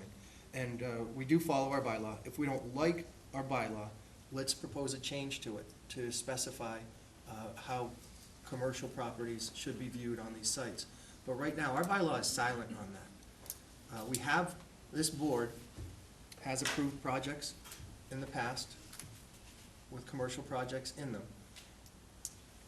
And overall, what I keep coming back to is 51A5, which is, does meet the public good. And as someone that's out there every day doing rentals, this project is in need.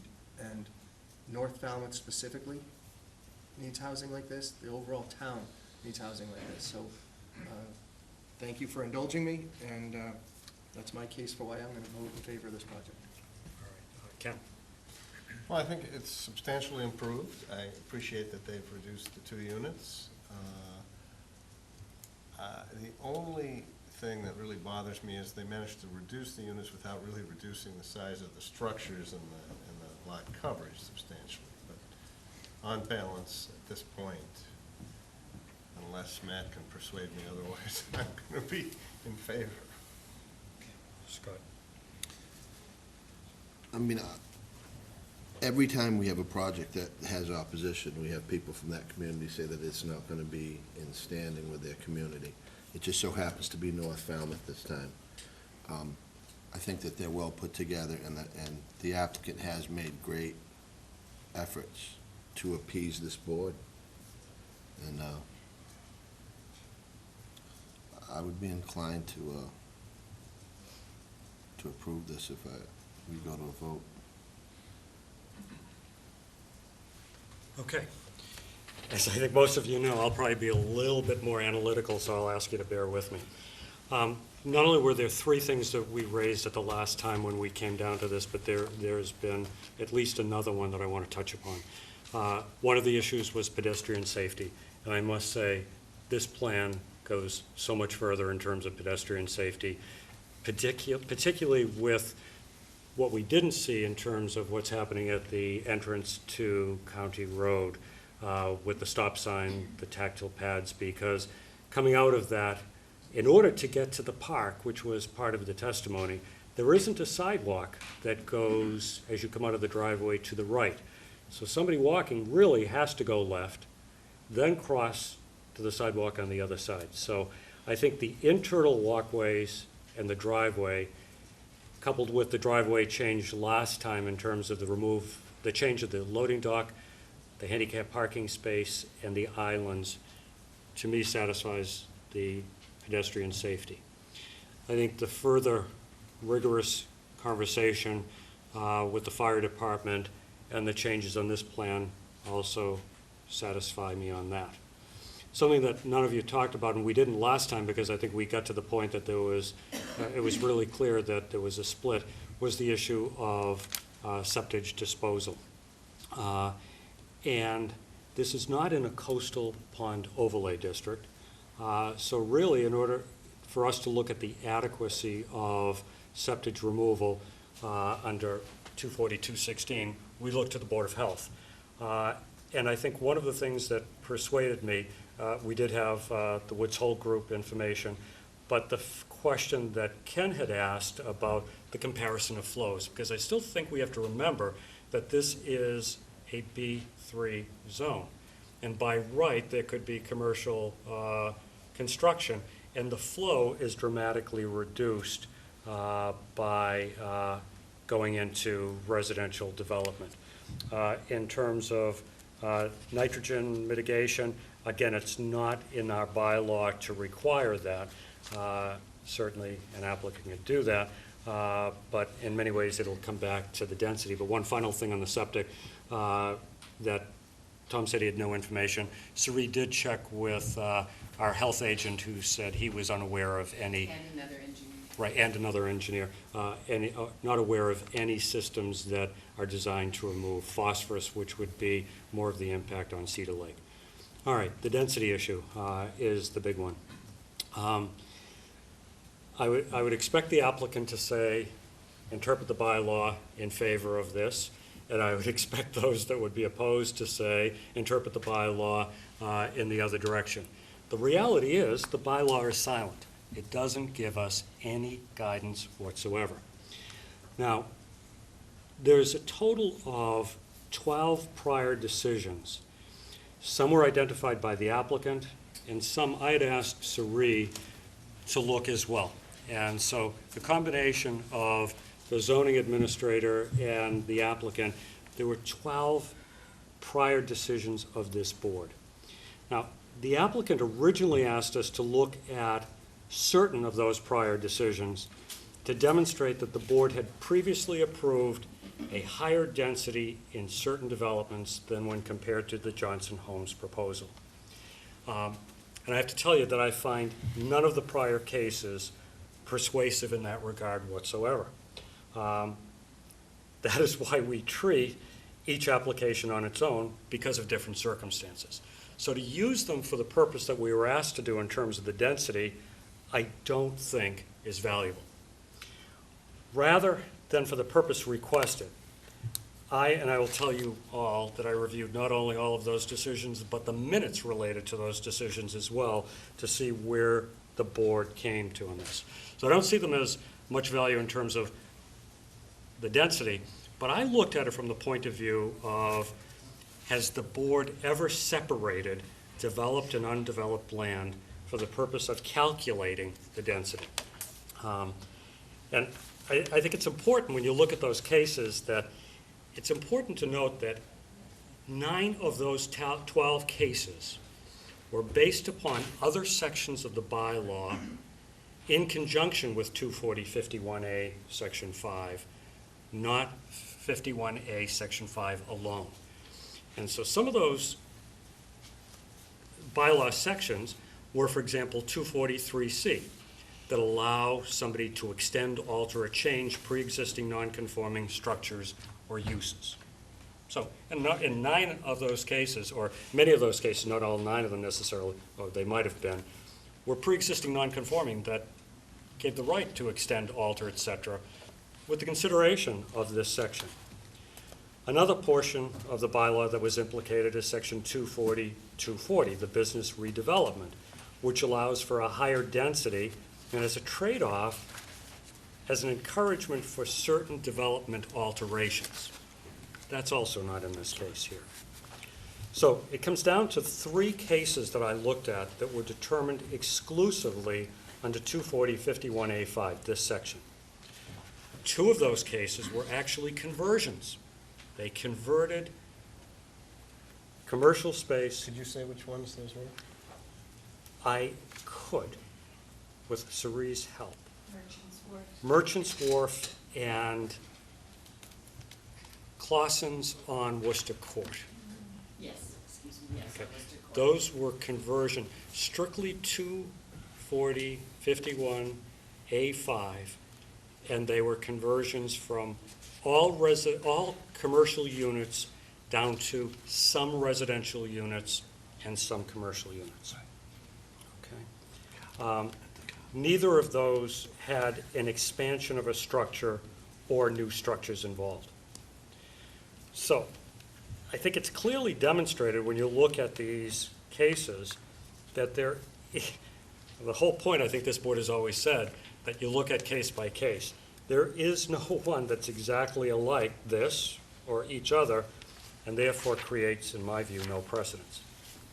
However, I think it's important as you look at those cases that there is no decision of the Zoning Board of Appeals that actually separated the developed and undeveloped land to determine density.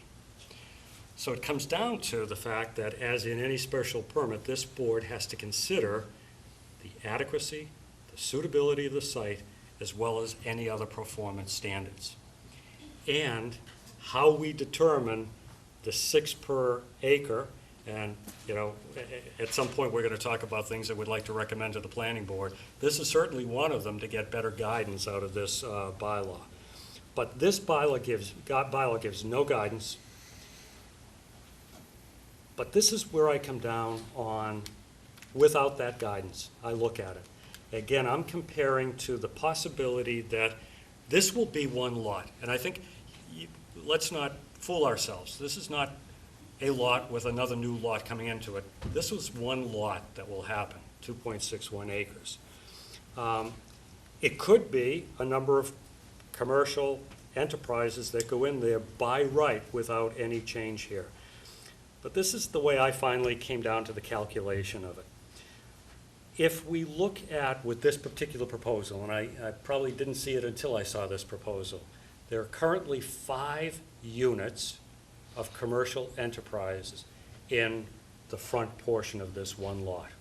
3 buildings, 5 units. There are now proposed 5 buildings and 10 units. If you look at the number of units in total, whether commercial or residential, there's 15 units. And if you do take that acreage, Mr. Murphy suggested, of 2.61, apply the 6 units per acre, it's a little bit over 15 units. Here we have a proposal of 15 units.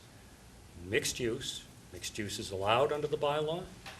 And the other thing I want to tell you, when I reviewed those 9 cases, the public good question, the issue of public good, was an interesting discussion by the board members. And by the way, this goes back to 1989 in looking at some of them. In one case, there were 19 units, and the Falmouth Housing Authority had indicated that they had need for all 19 of those units. In addition, 25%, or 5 of those units, were affordable as defined in the bylaw or subsidized. That was the only case that ever talked about affordable housing. In the other cases, the public good was seen as reducing from a more intensive use of all commercial to a less intensive mixed use of partial residential.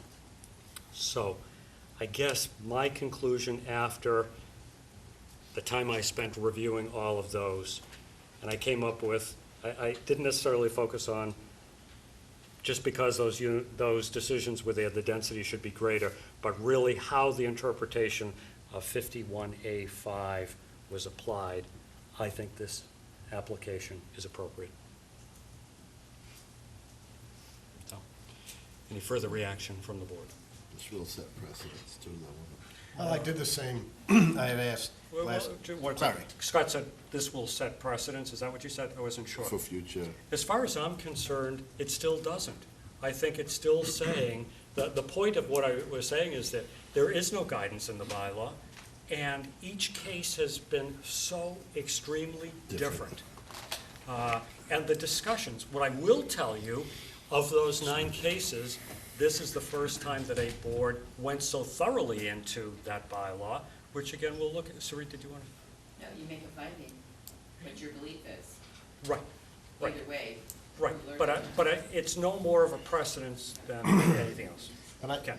So first of all, I think it is really important to consider the commercial use. Unit is not defined in our bylaws. Dwelling unit is defined, but unit is not. And I personally feel that that might have been intentional, that they did not say dwelling unit in 51A. It just says unit. Right? So so this goes towards your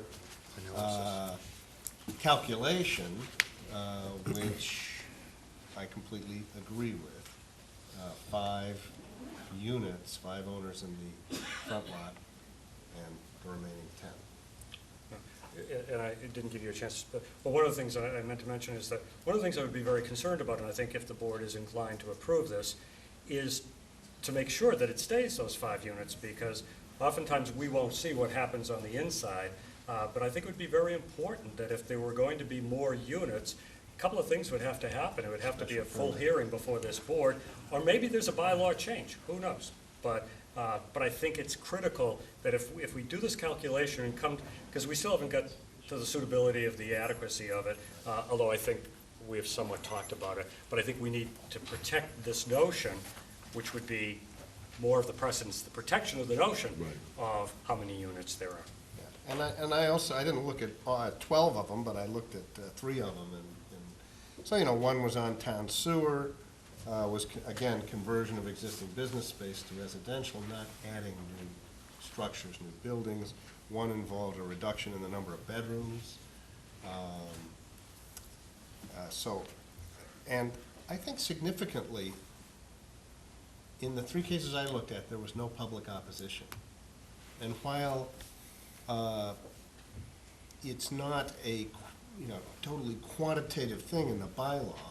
It goes to the issue of suitability in terms of how the neighborhood, it fits into the neighborhood. I think the public view does have an impact on our decision-making process.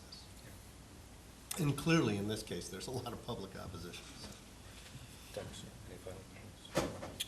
No, I'm good. I think all voting members have expressed similar opinions here. I think unless we're missing anything, information-wise, I'm ready to close. Okay. I am too. Is there any additional information that the board needs? Do you want to talk at all about any of the other 24216 issues? The point sure, let's do that. Go right ahead. Well, what's left is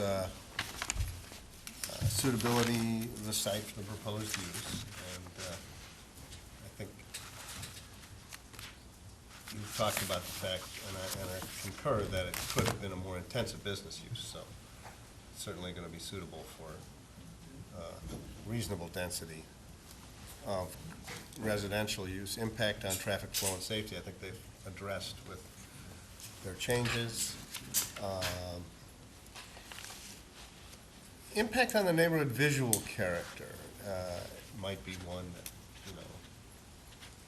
there can be some question about, because these structures are up high on the hill, but they are set back quite a ways. I went back out to the site this week and just sat out there for a while and tried to picture things, and they will be set back.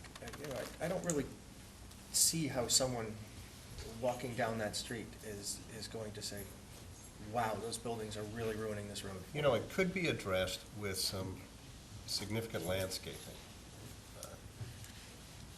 to shield some of those structures a little bit. That's one way that it could be mitigated.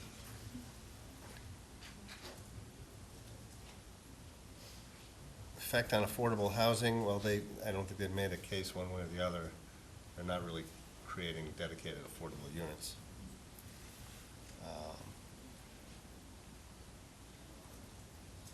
Those are the biggies, I think. Yeah, and just quickly on the impact of the neighborhood visual character, it is, I think that is a mixture of business and residential. It still is a mixture of business and residential. We don't become the architect design police. We're looking at it, and it is a mixed neighborhood.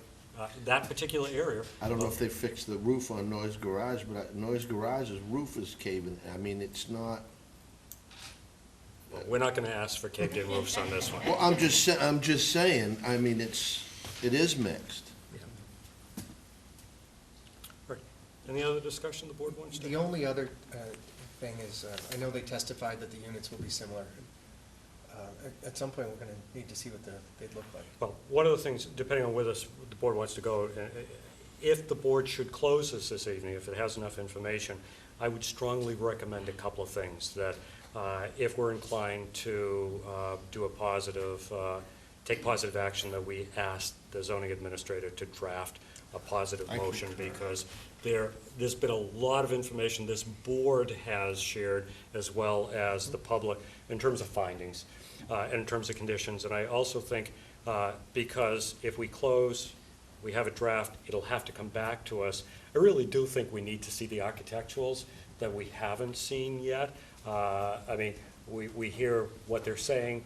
The comment was, the height will be within the zoning bylaw, but we had looked at things that were actually below the zoning bylaw. So I don't necessarily want to turn this project into something less attractive than we had already seen last. And we just don't have that information. So, I think we would need that, not in terms of, in terms of closing this hearing, but in terms of being able to approve a decision.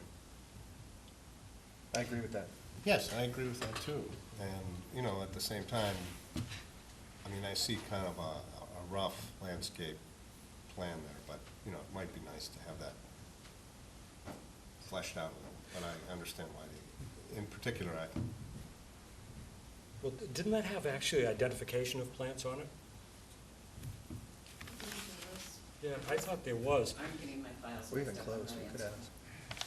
Yeah, and so, I mean, if you wanted to have something more specific, Well, I guess I'm just wondering if we couldn't have a little more screening from the street, given the height. Don't forget, Ken, either, though, if you screen that, you're obstructing view from pedestrian traffic too. No, When you no, climb I'm that thinking hill. Talking back, about the second back part of the in- project. In the Oh, up residential inside. portion. Oh, yeah, Wouldn't yeah. those Yeah, have to not be- in the commercial side. those have to be pretty tall and mature trees? Well, trees grow, Okay. you know, doesn't.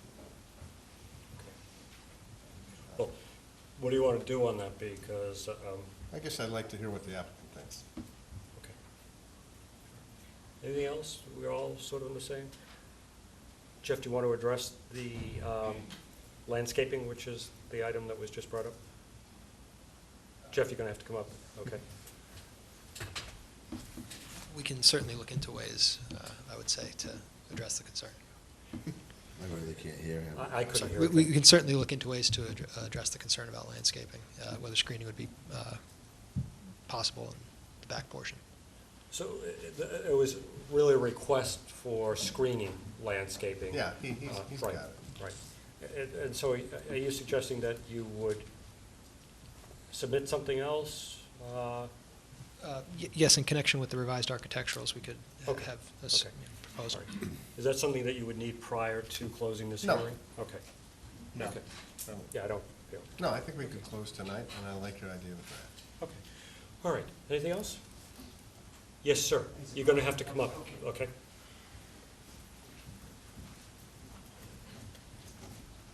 Paul Gallagher again. Thank you for one last comment. I thought you closed it after the attorney spoke. I just want to go on record. I think the attorney's incorrect on the, I believe my section 15.21 4 is accurate in the term, the nitrogen loading, and I believe that Title V would indicate that this site would need to be 7.5, would have to be closer to 7.5 acres to accommodate the 11,000 square feet of commercial plus 10 units with 2 bedrooms each. So I just want to go on record. Okay. And The Board of Health has approved it and it's separate. right. And Sri, with your knowledge of Title V, I can't say I'm an expert. It doesn't regulate nitrogen, does it? Because Title V. Okay, excuse me. I'm asking the question, Mr. Gallagher. I'm sorry. Title V regulating nitrogen?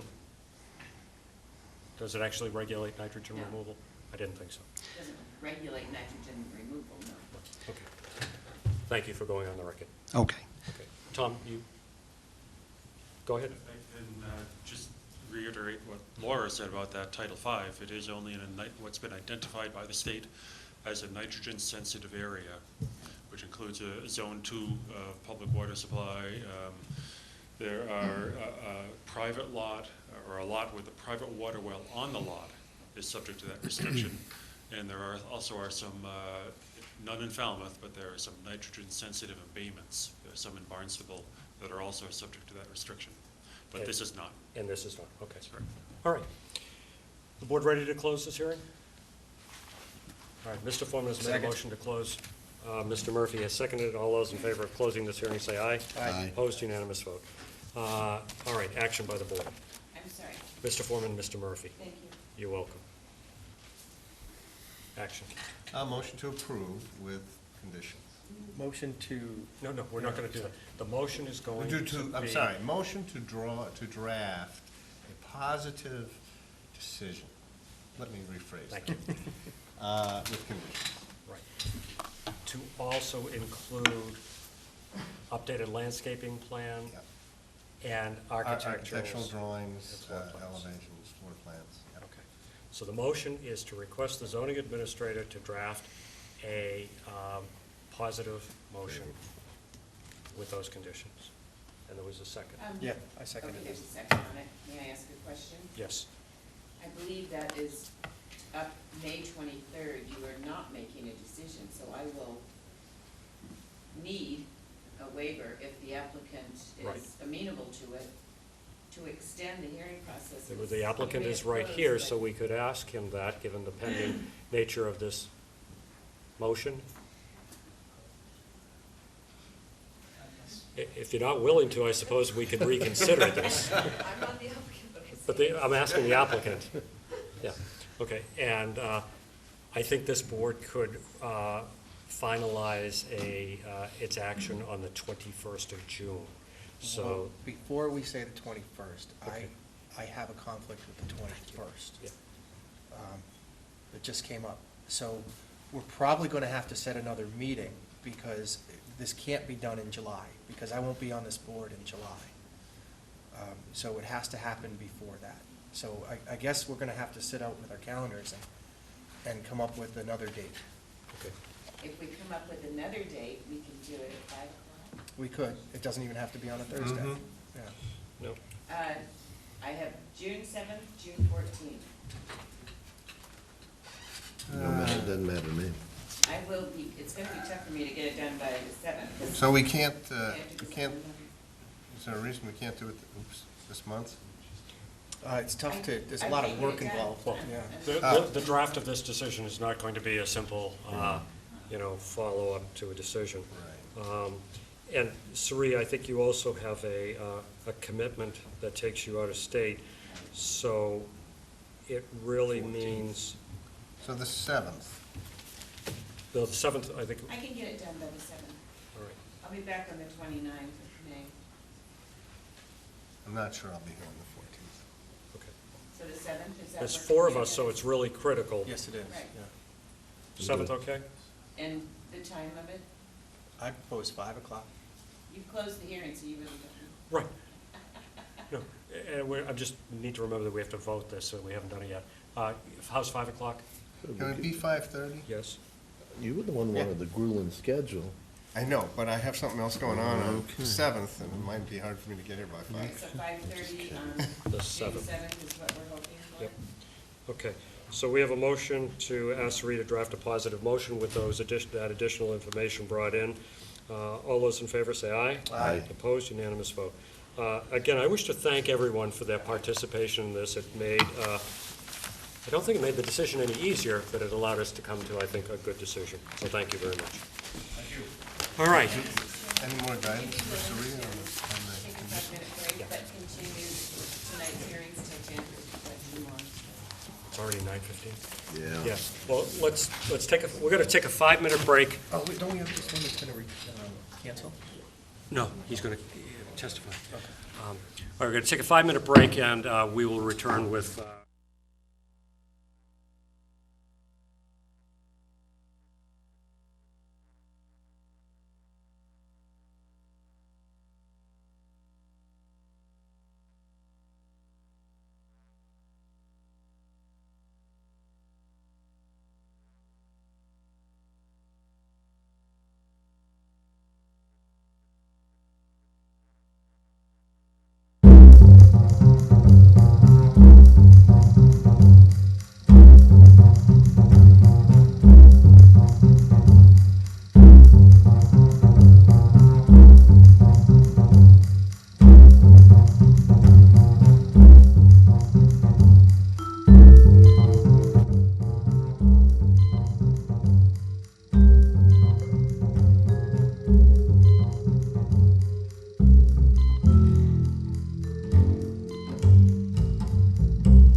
That's yours. That was submitted, so I need that. Yeah. Does I that get stamped it. stamped? I There you did, I go. stamped it. That's my favorite part of the clerk job. The stamp? All right. Do you have extra batteries? The last week's marathon, right? You know what? That's my parting gift. You're not through yet.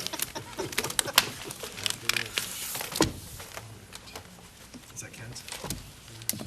Sorry, I failed. We didn't clean up. He's fired from his clerk's job. I don't think we can afford to do that. Nice chair seat over there. Yeah, right.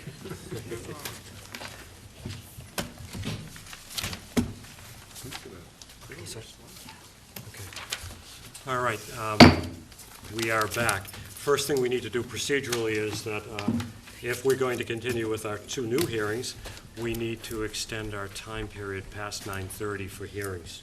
Request to extend to 10. Second. Okay, we have a motion to extend till 10, Second. and there's already been a second. Mr. Murphy and Mr. Foreman, all those in favor of extending till 10 for the hearings, say aye. Aye. Opposed, unanimous vote. All right.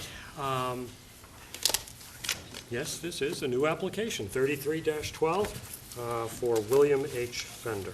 I'm going to ask the clerk to read that into the record. Application 33-12, being all persons deemed affected by the Board of Appeals under Section 11 of Chapter 48 of the Massachusetts General Laws, you are hereby notified that William H. Fender of Falmouth, Mass. applied to the Zoning Board of Appeals for a special permit pursuant to Sections 243 of the Code of Falmouth to raise the pre-existing non-conforming lodging house rooms and construct two duplex buildings on property located at 27 Elm Arch Way, Falmouth, Mass. Publication dates April 24th and May 1st, 2012. Good evening, Mr. McKenzie. Good evening, Mr. Chairman. For the record, my name is Stephen McKenzie, and I represent William Fender. Bill's sitting in the front row in the striped shirt. Also with us tonight is Raul Rosati Rivera from the engineering firm of Holmes & McGrath. Also is Peter Richardson, who is the son of the property owner Florence Richardson.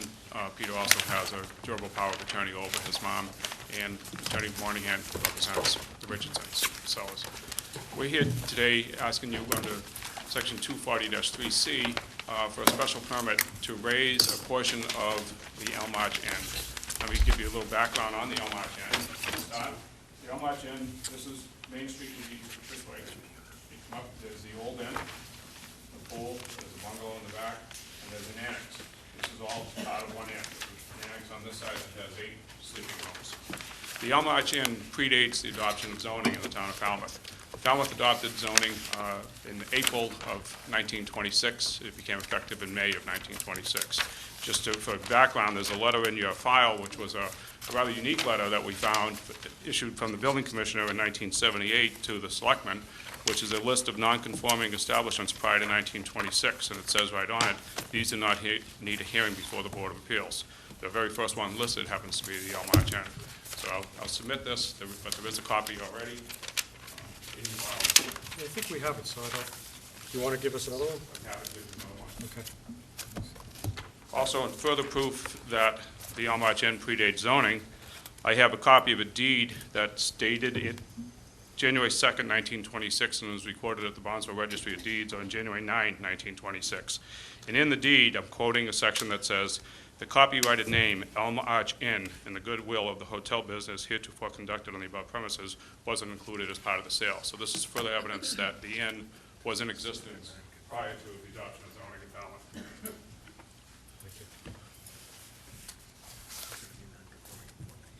As I say, the entire inn is one lodging house, one establishment. So we've established that the inn predates zoning. We therefore qualify coming in under 240-3C as a pre-existing non-conforming property. At the time these were built, when zoning was adopted in Falmouth, this whole area was a general residence district. In 1964, there was a rezoning of a very large portion of the section of the town, and everything was zoned from general residence to residential C, so RC.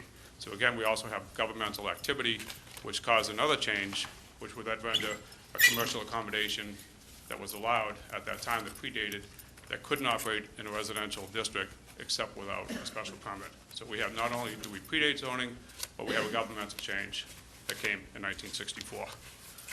As I see, the existing inn is non-conforming by its use, and it's also non-conforming structure. It's 21 feet setback off of Elmarch Way in the front. The back of the property is Curtis Street, and it sits 24.8 feet. So we have two frontages, both Curtis Street and Elmarch Way. There's a letter in your file. I've asked Mr. Gore, as the building commissioner, pursuant to section 240-13, to designate Elmarch Way as the primary frontage. Therefore, Curtis Street can maintain a rear setback of 10 feet. What we've done as part of this is you'll see that there were 20 parking spaces existing, and a lot of these went out into Elmarch Way. Part of what we've tried to do in this process is to remove every nonconformity that we could. And in this particular change, we removed everything. There were 20 spaces, we're down to 10. Required under the table of parking requirements to have 8, we have 2 additional parking spaces. But everything is now on the property, none of the parking spaces are any longer into the public way. By the way, Elmarch Way is an accepted public way. It was laid out in 1956, it was accepted by the town. All of the 2 buildings do meet all of the front, side, and rear setbacks. Our lot coverage by structures is below the 20% that's allowed, and our total lot coverage is also below the 40% that's allowed. We have increased lot coverage from what is presently there, but we are under what's allowed under our bylaw. The only non-conformity that remains is this is a residential district. We're getting rid of the commercial accommodation. We're having residential use, albeit multifamily. That would be the only thing that would be non-conforming to our bylaw. I'm trying to be a little bit brief because I know you do have a second hearing. In 240-3C says that pre-existing non-conforming structures or uses can be changed, altered, or extended, provided this board makes a finding that the change is not substantially more detrimental to the neighborhood than the existing non-conforming use. And as we say, we firmly believe that the residential use of 4 condominium units is significantly less detrimental to the neighborhood than the non-conforming commercial accommodations. As far as traffic, the Institute of Transportation Engineers says that condominium units produce 5.86 trips a day, so we're talking about a total of about 23 trips per day coming out of here. Very minimal traffic. The property is on the town sewer, which is great, so we don't have any septic design or any septic issues. The existing, we're proposing 2 structures. One is a duplex of 3 bedrooms, and the other is a duplex of 2 bedrooms. For a total, 2 persons per bedroom, under Title V would be 20 persons. The existing occupancy of the Richardson House portion of the Elmarch Inn is 20. So we're not changing that at all. I have a card from Inspector Crawford to Mr. Gore on April 4th, 2008, where we inspected the Elmarch Inn, both the inn and the annex, and he gives a total occupancy count. So we kept the occupancy exactly the same. The number of people per bedroom as exists today.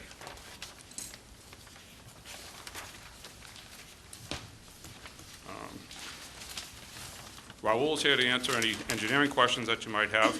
If you, trying to be brief, if you have any other questions, I'd be happy to answer them, but I think under 240-3, this is a relatively straightforward change of a pre-existing non-conforming use that predates the adoption of zoning, and happy to answer any questions that you might have. Did you want Steve to make, Raul to make any presentation as part of your presentation?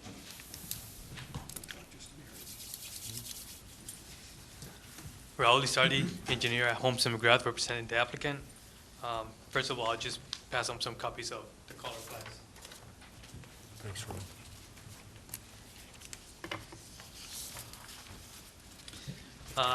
I would just like to add that we did meet with DPW, a couple of meetings with reviewing the sewer, water, and drainage, and we addressed some of their concerns.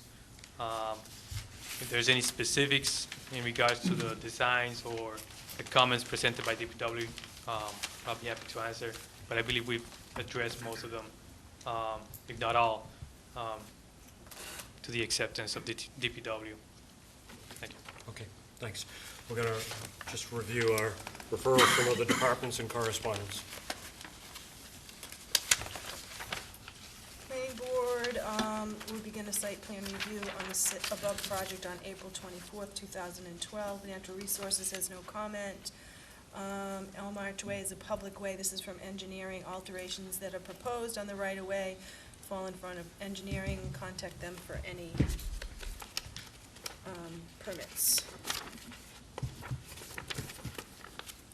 This is from Michael Greenberg, who's in a butter. I own the house and property at 66 Curtis Street, which is just across from the proposed 2 duplex units. First, I do not object to the construction of the buildings at 27 Elm Archway as they are described in your notice. However, I hope that there will not be bright lighting at the back of the building that will shine across Mr. Fender's property and across Curtis Street, thus flooding my property and my bedroom, particularly with light. If security requires that the back of the proposed building be illuminated, I suggest that the fixtures be equipped with metal shields that would block the light, preventing it from crossing Curtis Street and illuminating my property and dwelling there. Michael Greenberg. And I have a memo from DPW. Sewerage, the parcel is connected to town sewer. The sewer modification permit is required for the project. Contact a wastewater. While the flow numbers are identical, 310 CMR 15 Title 5 should not be used for sewer connections. Use 314 CMR 7. Water, the parcel is connected to town water. See the water department for review and permitting. Parking and access. The existing parking spaces particularly stick out into Elm Arch right-of-way, which is a public way. Proposed project reduces the number of parking spaces, the amount of pavement, and includes grass inlands, which reduce drainage impacts due to this redevelopment. We recommend that the proposed parking spaces be moved into the property and out of sight of the right-of-way to avoid any issues with future work in the public way. We recommend that any edge of pavement modifications will result in an 18-foot wide travel surface within the public way. This project will require an application for a drive work permit submitted to DPW engineering. The 2 combined lots would have 5 driveways on the single lot, which would require a variance. Based on the current design, we will grant this variance. We see no issues in granting a permit for the current design. We recommend that the planning board consider if extensions of the existing sidewalk in front of this parcel would be desirable. The proposed drainage system includes mitigation of the site runoff as well as onto portions of the public way. Portions of the proposed drainage system are within the public way and portions are proposed within the private lot. This could cause problems in the future for maintenance and repairs. We recommend that all drainage for this project be constructed within the public way, subject to the following. The sizing calculations and structure detail conform to the DPW standards and are approved by the DPW. The DPW inspects the installation during construction and prior to backfill.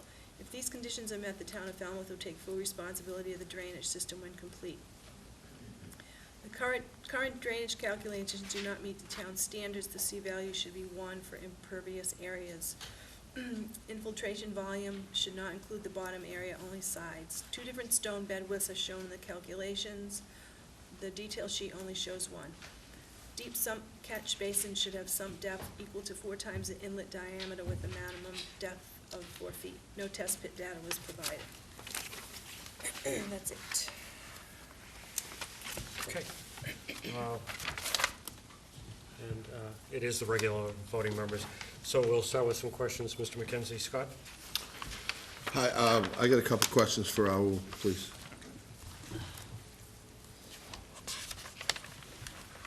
How you doing, Raul? Good. I may have missed it on the referral, but the paving, that whole area is going to be repaved, correct? Right. There's a saw cut that's shown all the way across Helms Archway. Part of it is to install water services. Right. Part of it is to install drainage improvements. Right. And part of it is to remove the existing parking that's practically taken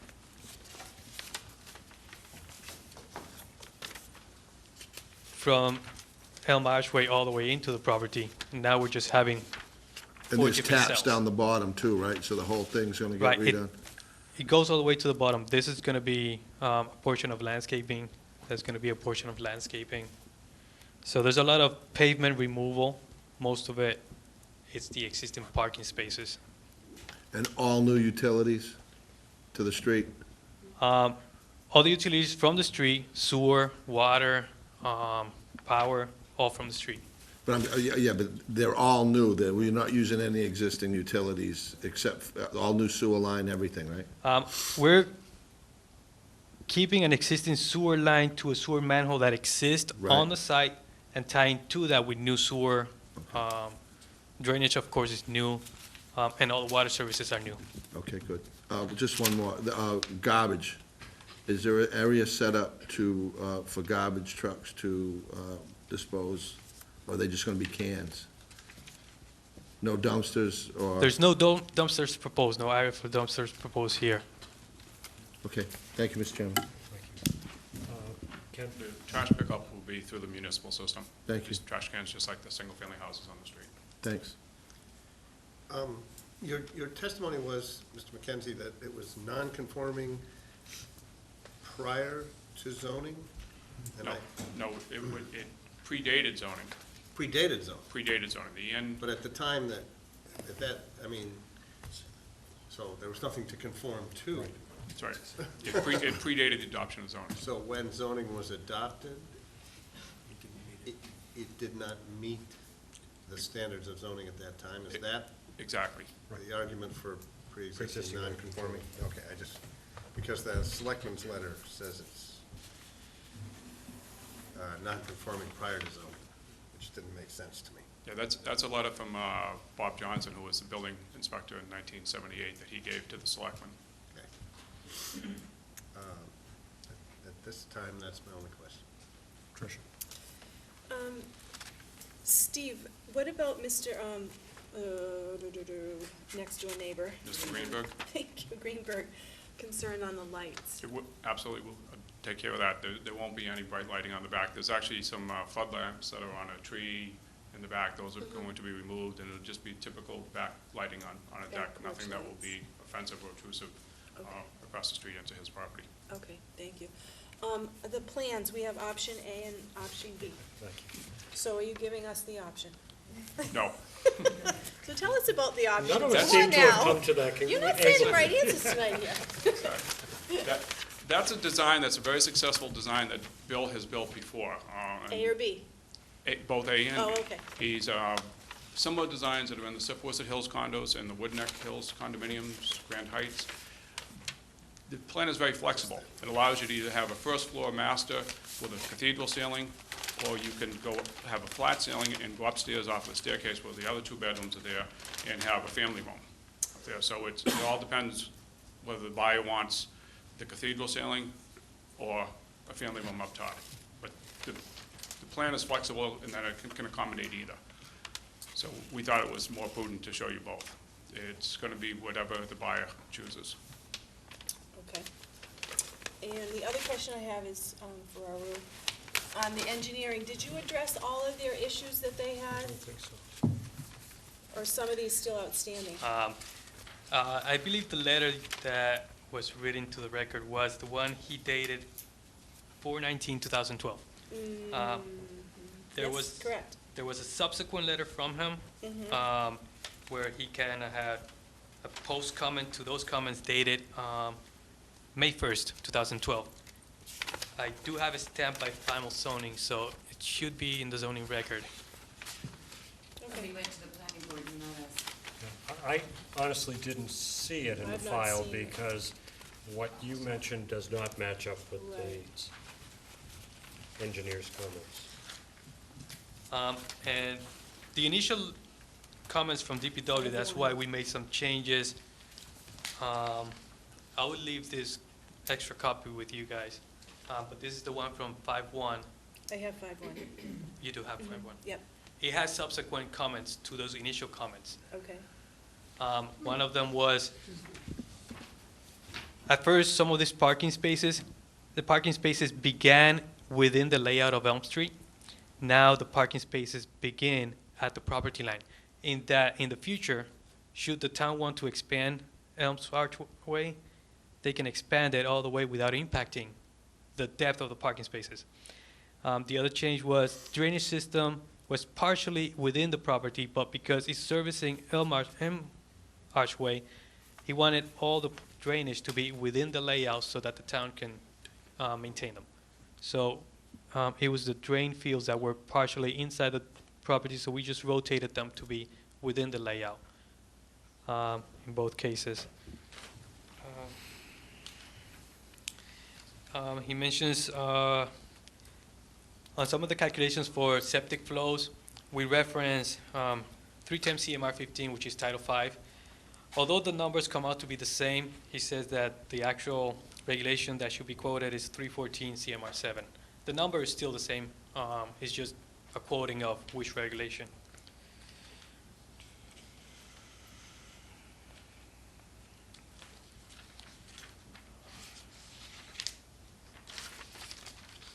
We provided revised calculations for the drainage. This upper drainage system collects about 5,000 square foot of runoff area. This one down here collected 10,000 square feet, so this one was a bigger system for this one. He wanted them to be more of the same because the contractor may install something wrong. So we made them more of the same, so this one has kind of like twice the capacity, but it's still slightly smaller. The difference is that this one has 5 foot of stone all around, this one has 4 foot of stone all around. But essentially they're similar to sizes, so there shouldn't be a big conflict on installation. The right sizes are depicted on the plan, so the contractor should know which one has the 4 foot of stone, which one has the 5 foot of stone.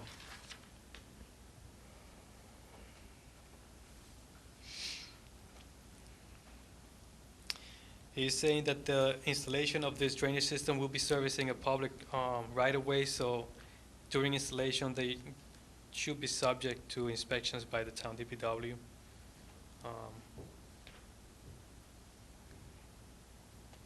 And he's asking for the deep catch basin sumps to be 4 foot, and we can agree to that.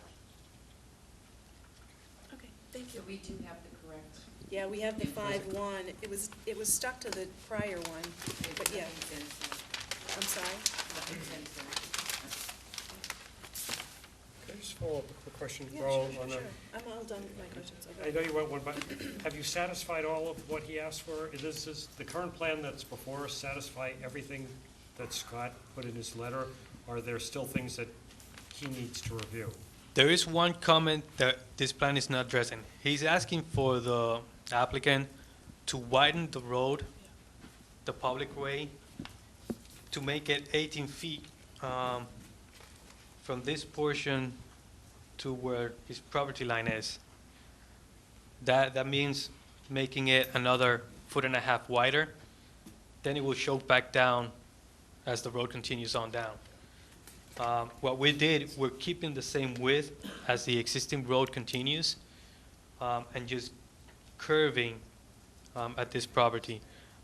If the board feels that that should be a condition, we talked earlier out on the hall, and making that 1.5 feet, and then after the property, it will have to show because he doesn't have the rights to keep increasing the road further down.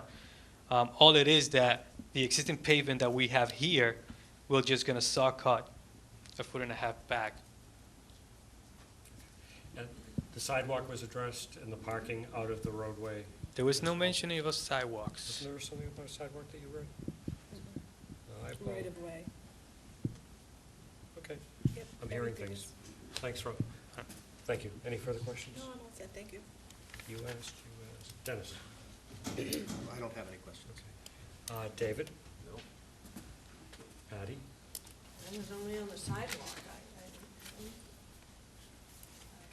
I'm confused about the sidewalk just dumping out I could have sworn into, Scott between the said something parking about spaces. Look again. Whether that's safe or Hold on, if there are I'll reread them all alternatives. again, just slow Might there down. be an alternative with sidewalk? That is Sewerage. the first part's okay. Although it actually doesn't even go to connect with the existing sidewalk. It feels like it's a little truncated, So- right? So I think the question is, Yes, is there any way you can make better connections with the sidewalk? All I can say is that this is a town-accepted public way. The sidewalk ends right at the end of the business district. There is no sidewalk anywhere else on the residential portion of Elmarsh Way.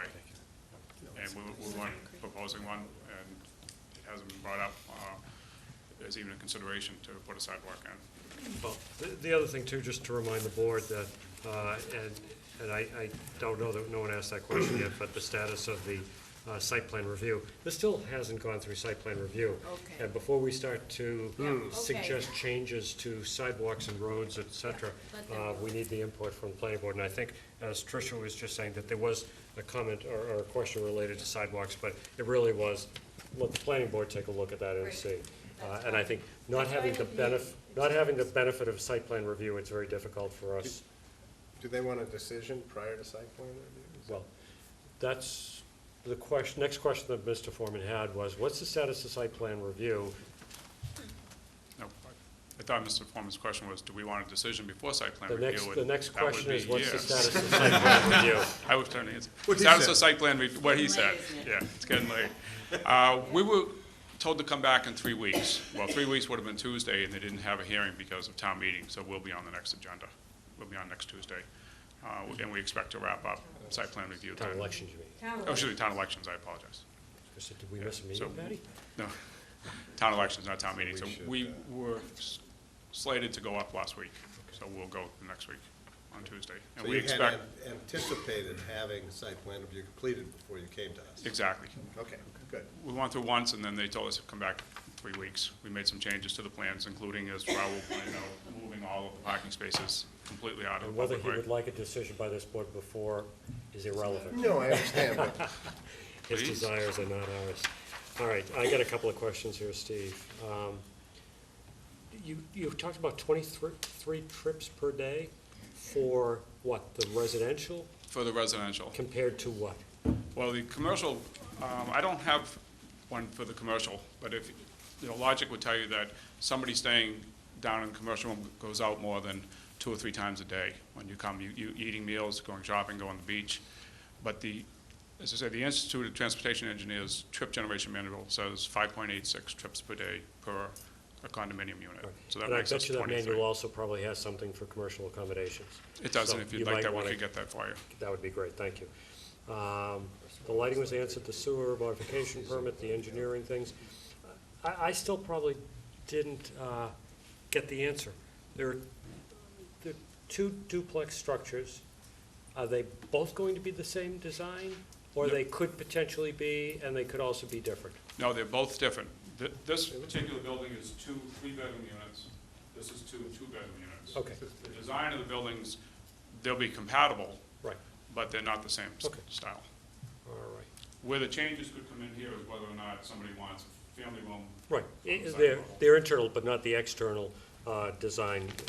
So the external design that you showed us, there'll be one of each of those on this lot.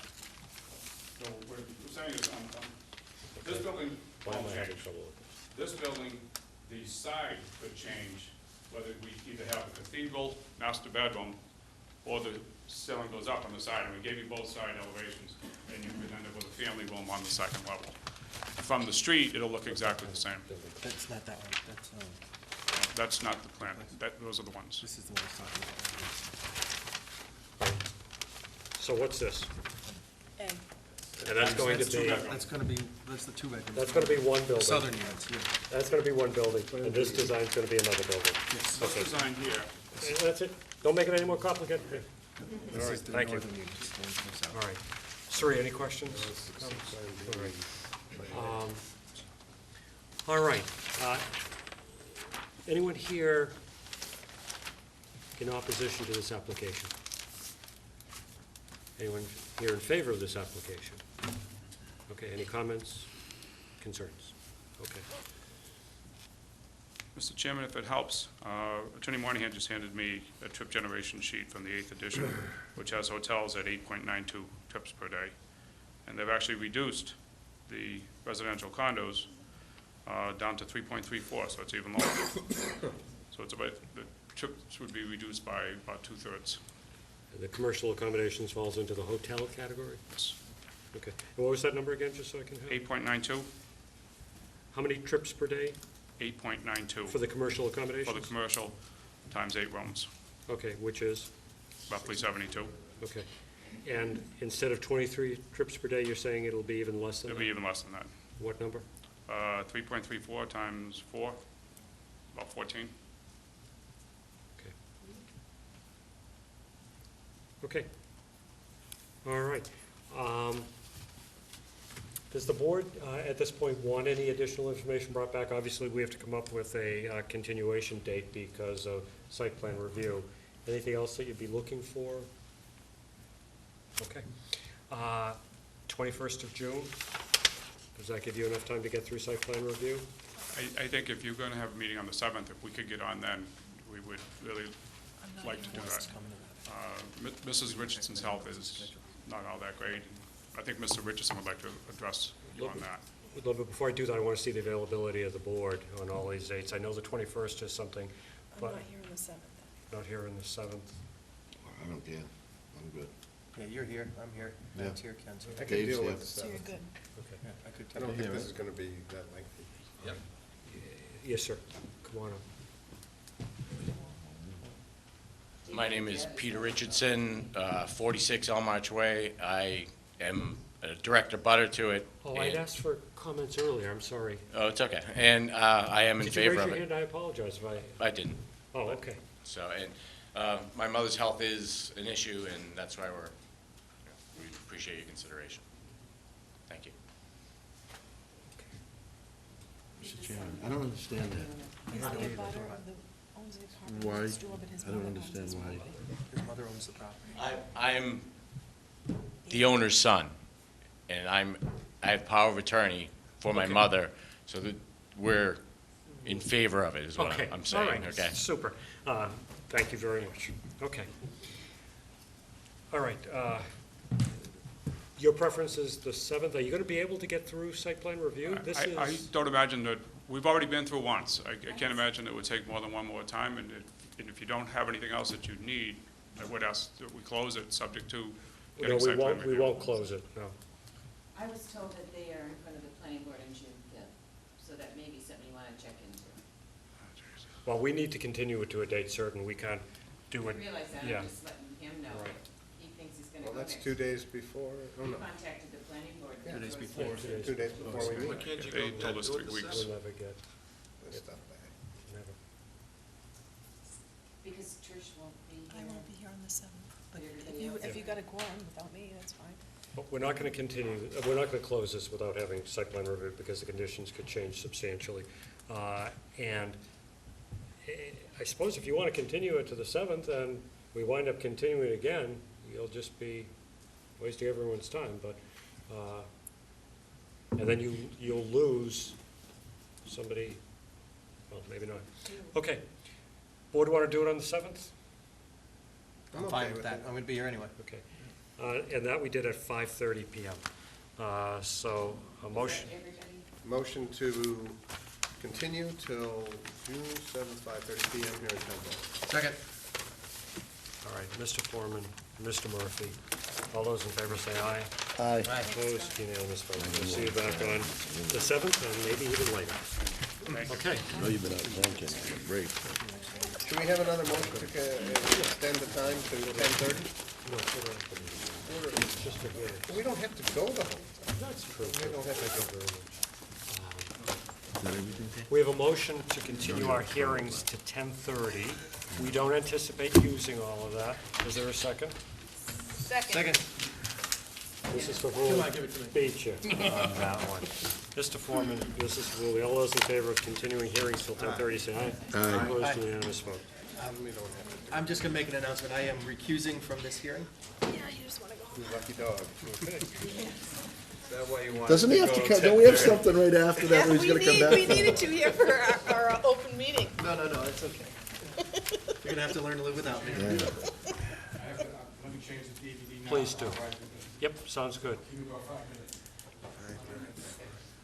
We're going to just pause for a moment. See, I knew we needed that extra time.